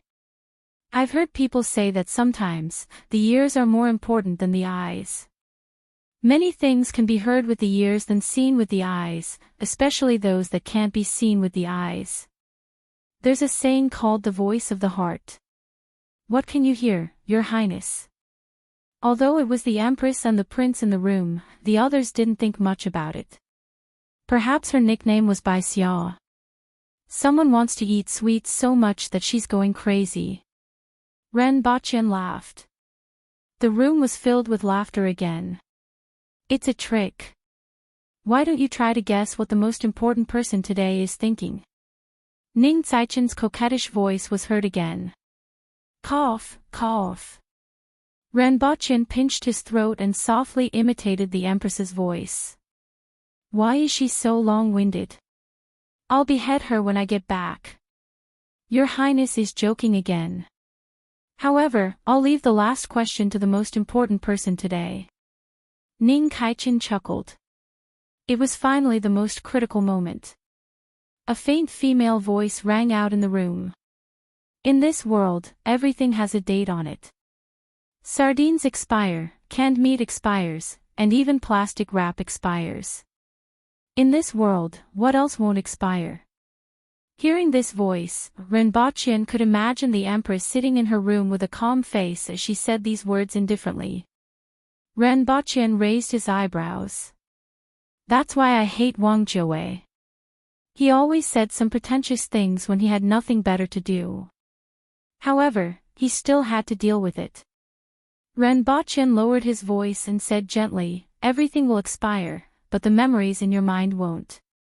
We agreed on a lifetime. A day less, a minute less, and a second less doesn't count as a lifetime.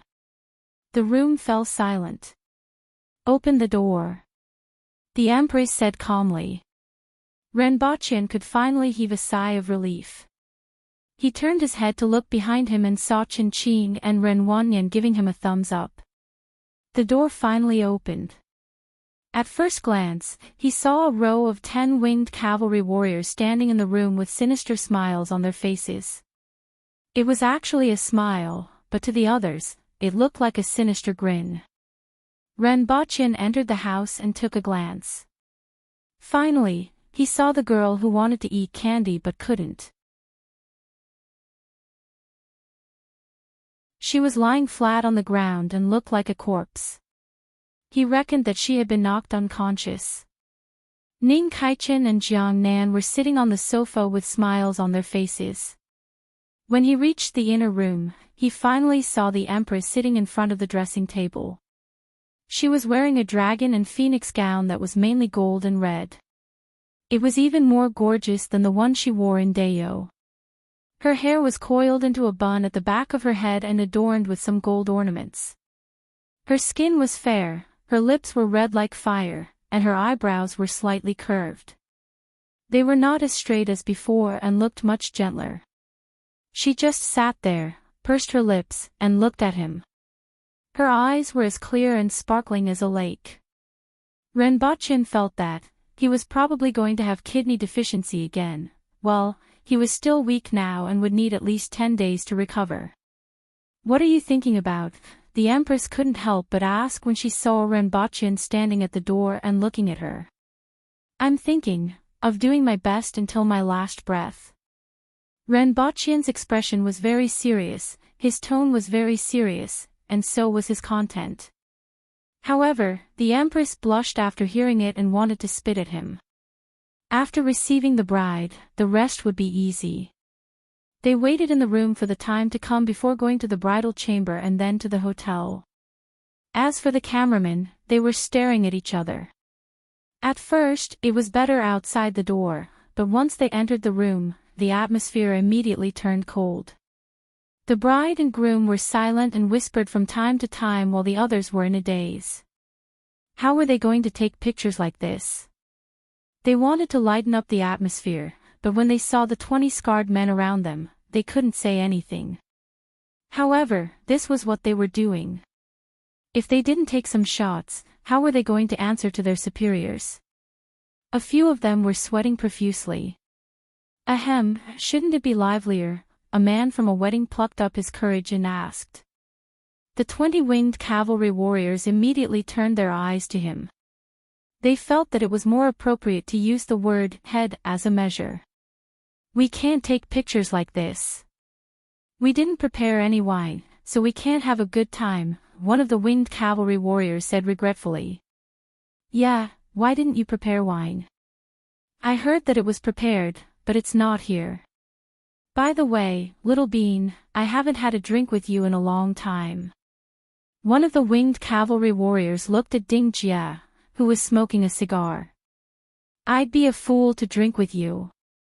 Ding Jia looked at them with disdain. This group of mountain kids would play finger-guessing games after drinking, but was that something humans could play? Little Bean, are you looking down on us? The 20 pairs of eyes were like 40 knives stabbing at him. Ding Jia's face darkened. I have something to do later. Hee hee. The 20 of them sneered at the same time, giving him goosebumps. He had a bad feeling about this. Let me tell you, if you don't drink, you are looking down on us. I don't need to tell you what happens to people who look down on us, right? I'll drink. Ding Jia's face immediately turned ashen. When the time was up, everyone set off again for the new residence before heading to the hotel. With 20 winged cavalry warriors standing there, anyone would have to think twice before speaking. Not long after they arrived at the hotel, a bespectacled middle-aged man found Renbochin. Congratulations to Mr. Ren and Madam Qi on your wedding. I'm Lu Chongqing, and this is Mr. X's congratulatory gift. He didn't say his name, but Rinpoche knew who he was the moment he said his surname. It was the gentleman who had retired. The congratulatory gift was a framed piece of calligraphy, tie the knot, a match made in heaven. The calligraphy was written in flamboyant calligraphy. Rinpoche felt that it looked better than his own calligraphy, which looked like a chicken's claw. Of course, the most important thing was the sincerity.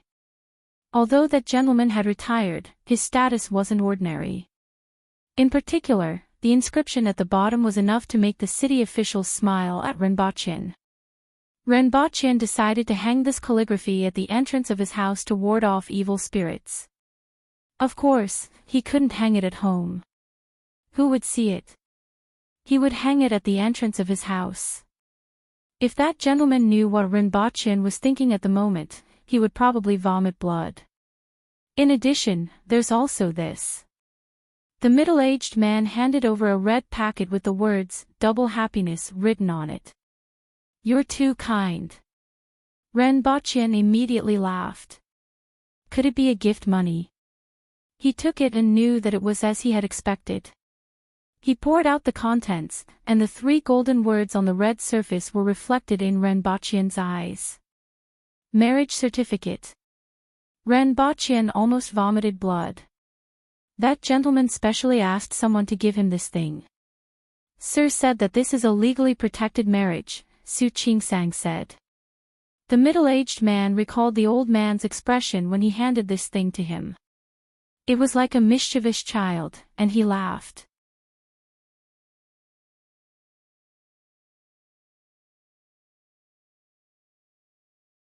Chapter 865. After the old man's men left, there were still more than a dozen waves of gifts. These people were all big shots and were ranked on the wealth list. However, given their status, it wasn't appropriate for them to appear on such occasions, so they sent their men. The first was the pig farm owner, who was the father of Lin Chela's good friend's master. He sent a pig. It was really a pig.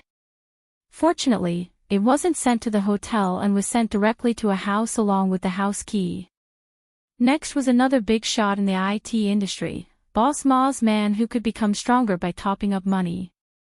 As for the rest, some were in the IT industry, some were in the beverage industry, and some were in the automobile industry. If the names of these people were to be leaked, it would cause a stir in the economic and entertainment media. Rinpoche naturally knew their purpose. Now that the effects of martial arts had gradually begun to appear, many people, especially the rich, felt a sense of crisis. When an individual's martial arts reached a certain level, especially when the number of individuals with superior strength increased, the expansion of strength would naturally give rise to all kinds of desires. At this time, wealth and status were no longer enough to protect them. Under the circumstances that their own cultivation was slow, they needed good martial arts and bodyguards. Coincidentally, both of these were in Rinpoche's hands. Putting aside the martial arts manuals, Rinpoche's martial arts centers now had a total of 6 branches. 2 of them were in the capital, 2 were in Shanghai, the largest one was in Wuji City, and the last one was in Yang City. These martial arts centers didn't advertise or participate in competitions, but they were quite famous. In particular, they didn't advertise, which made the martial arts centers even more mysterious in the eyes of many people. This fame mainly came from the occasional videos that were secretly filmed and posted online, allowing people to get a glimpse of the tip of the iceberg of this Dayo martial arts center. However, those who had sources of information knew that the real experts were in this martial arts center, in addition to a group of people in the hands of the nation. At present, there were more than 340 inner disciples in the martial arts center, and all of them were at least at the manual level. There were more than 20 core disciples, and all of them had hopes of reaching the Earth will level in 5 to 10 years. One had to know that Earth didn't have the treasures of the other world. To be able to reach the Earth will level in such a short period of time was already considered amazing. In the other world, those who cultivated from a young age and reached the Earth will level before the age of 20 were already quite famous. On the other hand, if one were to attain the Earth will level within a decade on Earth, he would definitely be a genius among geniuses in that world and would have the hope of advancing to the spirit will level in the future. Within 10 years, these core disciples would probably grow into the world's top martial artists. As for those inner disciples, they would also become overlords. Not to mention their future, just their strength alone was enough to make those tycoons drool. Under such circumstances, Renbachian, the person behind the martial arts center, was much more famous in some circles than he had imagined. Especially after many people tried to recruit disciples from the dojo and failed. This was because all the inner disciples of the dojos knew that the dojos required points to exchange for resources and subsequent cultivation techniques. Assigning missions was one of the most important ways to earn points. Moreover, not only did they not have to pay tuition fees, but the dojo would also give them an allowance. Although it was not enough to make them rich, it was enough for them to have enough food and clothing. Under such circumstances, unless it was a disciple who had encountered an accident, how else could they recruit him? During this period of time, there were also dozens of wild man-wool experts in China. After all, the population base was still there, and there was no shortage of geniuses in this world. However, when they were recruiting those practitioners, they would flatly reject them if they met practitioners who had come into contact with the dojos. Even when they had negotiated with those practitioners, they would often be intercepted by the dojos. The reason was very simple: resources. Although they were rich, the dojos had resources that they didn't. One of the most important resources was advanced cultivation techniques, which they couldn't provide no matter how much money they had. How many of those talented and outstanding people were willing to be mediocre and cut off the possibility of advancing further? Therefore, during the initial stages of this revolution, the high-end forces were in the hands of two forces. One was the country, and the other was the daio dojos. This would be the case for a foreseeable long period of time. Under such circumstances, Renbachian's name naturally spread far and wide. In particular, the owner of the pig farm hired 2 experts from Renbachian as his bodyguards. If it wasn't for the fact that Renbachian's wedding was relatively low-key and few people heard about it, there would have been many more people who came to send gifts. "Mr. Ren, this is a gift card from our boss." A middle-aged man presented the card with both hands. Renbachian took it and glanced at it. It was Li XX, a big shot in the IT industry. He gestured to the winged cavalry warrior and said, "Send this person out." The middle-aged man's face suddenly changed. "Mr. Ren. I don't like your boss. I won't accept this gift," Renbachian said faintly. "Mr. Ren, our chairman has never seemed to have any unhappiness with you. Besides, our chairman's identity, your boss's identity, has nothing to do with me. It doesn't matter whether we have any unhappiness or not. The key is that I don't like him." Renbachian sneered. The middle-aged man wanted to speak again, but the winged cavalry warrior grabbed him by the neck like a chicken and dragged him away. This sudden turn of events made everyone's expressions change. The person behind this middle-aged man was also one of the top 20 richest people on the list. They didn't expect Renbachian to chase him away without even accepting the gift. This made people doubt the truth of the matter. Perhaps that big shot really didn't know when he had offended Renbachian. However, the person in front of him was too bold. Although everyone was currently interested in befriending him, there was still a huge gap between his status and that person's. With this small prelude, many people secretly paid attention to this corner.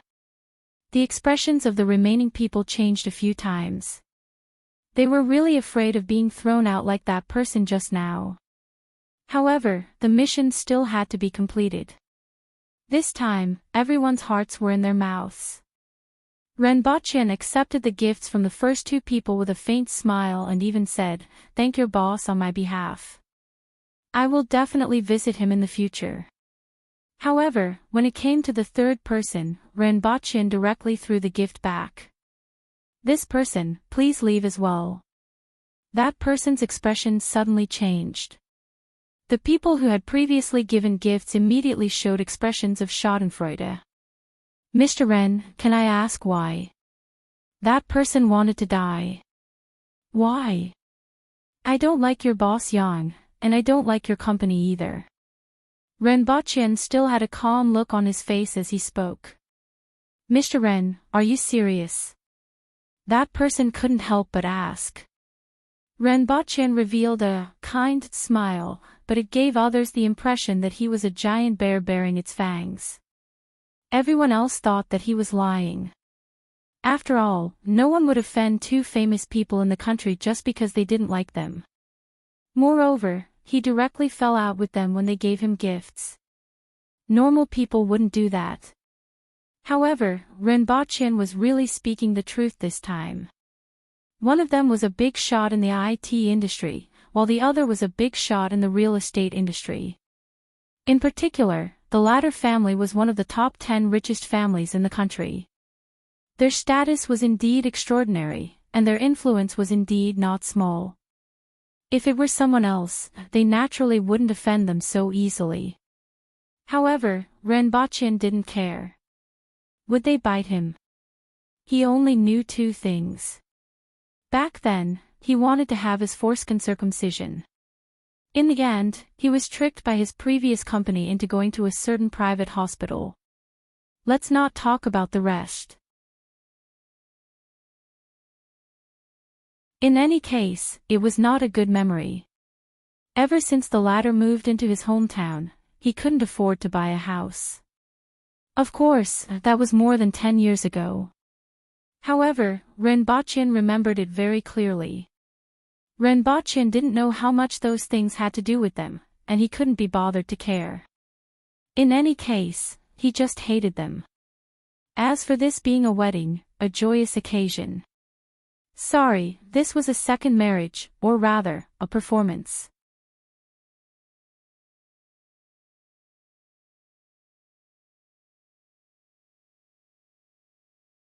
Chapter 866. Bang! Along with the shattering of the glass, an angry voice said, "He's too much. I had the intention to befriend him, but he chased me away." An old man stood up from his chair and spun around, still feeling resentful. A middle-aged man in his 40s sat on the sofa and asked, "Do you have any grudges with him?" "What grudges could I have with him? That's strange. However, this matter is indeed a little too much," the middle-aged man said thoughtfully. In any case, the old man was one of the top tycoons in China, and he had taken the initiative to express his goodwill. He didn't expect to be chased out before he could even deliver his gift. This was simply the worst form of humiliation. "What should we do next?" the middle-aged man asked again. The old man smashed another piece of porcelain before sitting on the table and thinking seriously. Block all information about his martial arts center. Is this appropriate? Since he has already expressed his hostility, what's the use of tolerating him? However, this won't affect him much. The old man frowned. That person had a deep relationship with the nation and couldn't be offended. Furthermore, he had a large number of experts under him. Putting everything else aside, the other party was a master himself, and he was still carrying a wanted order from the US. Anyone who knew about what he had done back then would be terrified. Forget it, there's no need to block information. It would make me look petty. Let him be. The old man waved his hand. Flowers didn't bloom for 100 days, and people didn't have 1,000 days of happiness. He would find a suitable opportunity in the future to settle this score with him. Increase your efforts to find those experts among the common people. We will do this. In another location, a few men and women were using a video call to say similar things. The wedding was yesterday. Ren Baqian had changed the wedding process at that time. There wasn't anything that made the Empress uncomfortable, and everything that followed went very smoothly. Only when it came to serving tea did the Empress behave cautiously like an ordinary girl in front of her parents-in-law. The situation was almost reversed. It couldn't be helped since the Empress's aura wasn't something that ordinary people could withstand. People in high positions wouldn't look like ordinary people even if they changed into ordinary clothes. Moreover, the Empress was one of the few experts in the world. How many people in Dayo would gladly accept the offer of tea? Fortunately, it was completed smoothly and could be considered an explanation to his parents. At this moment, Rinpoche was leaning against the railing on the second floor. This was a duplex house. The area was not big, about 300 square meters. After entering the door, there was a 6-meter-tall living room that was connected from top to bottom and looked unusually bright.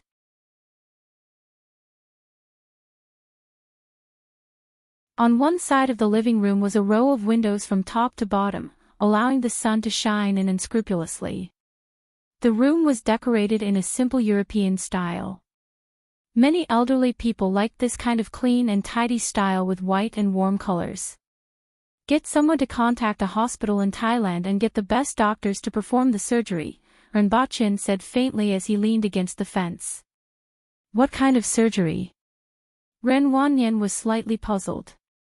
Wasn't China better than Thailand in this aspect? Sex change surgery. After Rinpoche finished speaking, Ren Wanyan looked at him in horror. It was not that he knew how to perform surgery, but he did not know who he was going to perform this kind of surgery on. This was simply too ruthless. Were you the devil? There, that's him. Rinpoche raised his chin slightly. You've met her before, Ning Kaichin. She wants to become a man. Ren Wanyan's tone was a little strange and full of regret. He had seen Ning Kaichin a few times over the past 2 days, and this misty and charming woman had left a deep impression on him. After knowing that there was really nothing going on between her and his brother, he had some small calculations in his mind. After hearing Rinpoche's words, he felt a little regretful that such a beautiful and bewitching woman was actually gay. It was such a pity. However, being gay wasn't unacceptable. If he married her and she brought back a girlfriend to occupy his home, he would naturally be angry. However, as time went on, both of them were pregnant with his child. It wasn't impossible for him to take over. He wants to become a woman. Rinpoche smirked. Ren Wanyan was confused. Ha! What did you say, brother? Rinpoche crossed his arms and smiled. He wants to become a woman. Ren Wanyan pointed at Ning Kaichin below with a puzzled look. Rinpoche nodded gently and said, yes, he's a man. In the future, Ning Kaichin would be stationed on Earth, and Ren Wanyan and Ding Jia would often deal with him. Rinpoche had a headache dealing with Ning Kaichin's seductive charm. Now that he was still a man, many people were moved. If he really became a woman, it would be quite a scary thing to think about. Just in case, Rinpoche let his younger brother handle this matter. After knowing Ning Kaichin's true colors, Ren Wanyan shouldn't have any other ideas. Ren Wanyan opened his mouth and felt that he was about to lose the ability to speak. The woman below, who was exuding a seductive aura, was actually a man. It was simply unbelievable. Rinpoche called Ning Kaichin over and pointed to Ren Wanyan beside him. He will find you the best doctor and help you become a real woman.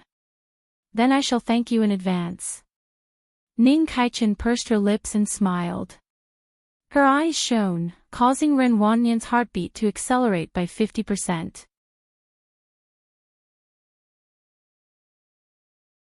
However, when he thought that the other party was a man, he felt like a bucket of cold water had been poured over his head.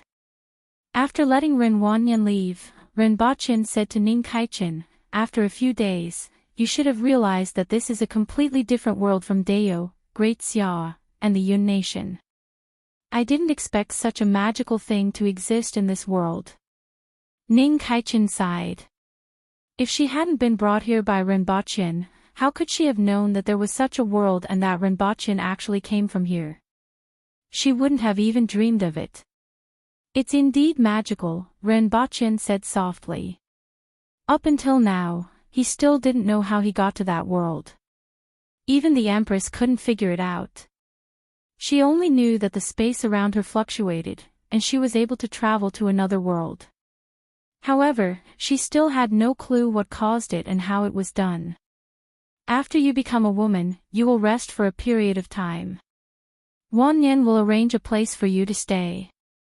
You should also use this time to understand more about this world. I will have a mission for you later. Your Highness, aren't you afraid that I will run away? Ning Kaichen smiled. Where can you run to in such a big world? Ren Baqin didn't care at all. As long as it was in this world, there was no one who couldn't be killed. Not to mention the Empress, just Lin Qiao alone was unstoppable. Besides, no one except him could take out the materials for the sword nurturing pool. He wasn't worried at all. Such a big world. Ning Kaichen chewed on these words and then exclaimed, Your Highness is so bold. Ren Baqin waved his hand and said, This world is very big, but also very small. You will know after staying here for a while. What does Your Highness want me to do? There's no harm in telling you first. Investigate and capture some people and then hand them over to me, Ren Baqin said. It won't be difficult for you. However, you have to remember that there are legal constraints in this world. The constraints and control are much stronger than in Great Xia, so you have to be careful. I understand. Ning Kaichen nodded. He didn't mind this kind of thing. Ren Baqin felt a little relieved. He had finally taken this step. After Ning Kaichen understood this world, the next thing to do was to find some suitable scholars and then kidnap them to Dayo. You're tuning into the LoveLore Library YouTube channel. We're so grateful for your support and don't forget to subscribe to join us on this incredible journey through captivating stories. Your generosity through donations truly makes a world of difference, as it's the primary source of revenue that allows me to expand and enhance this channel for you. Thank you from the bottom of my heart for being a part of this adventure.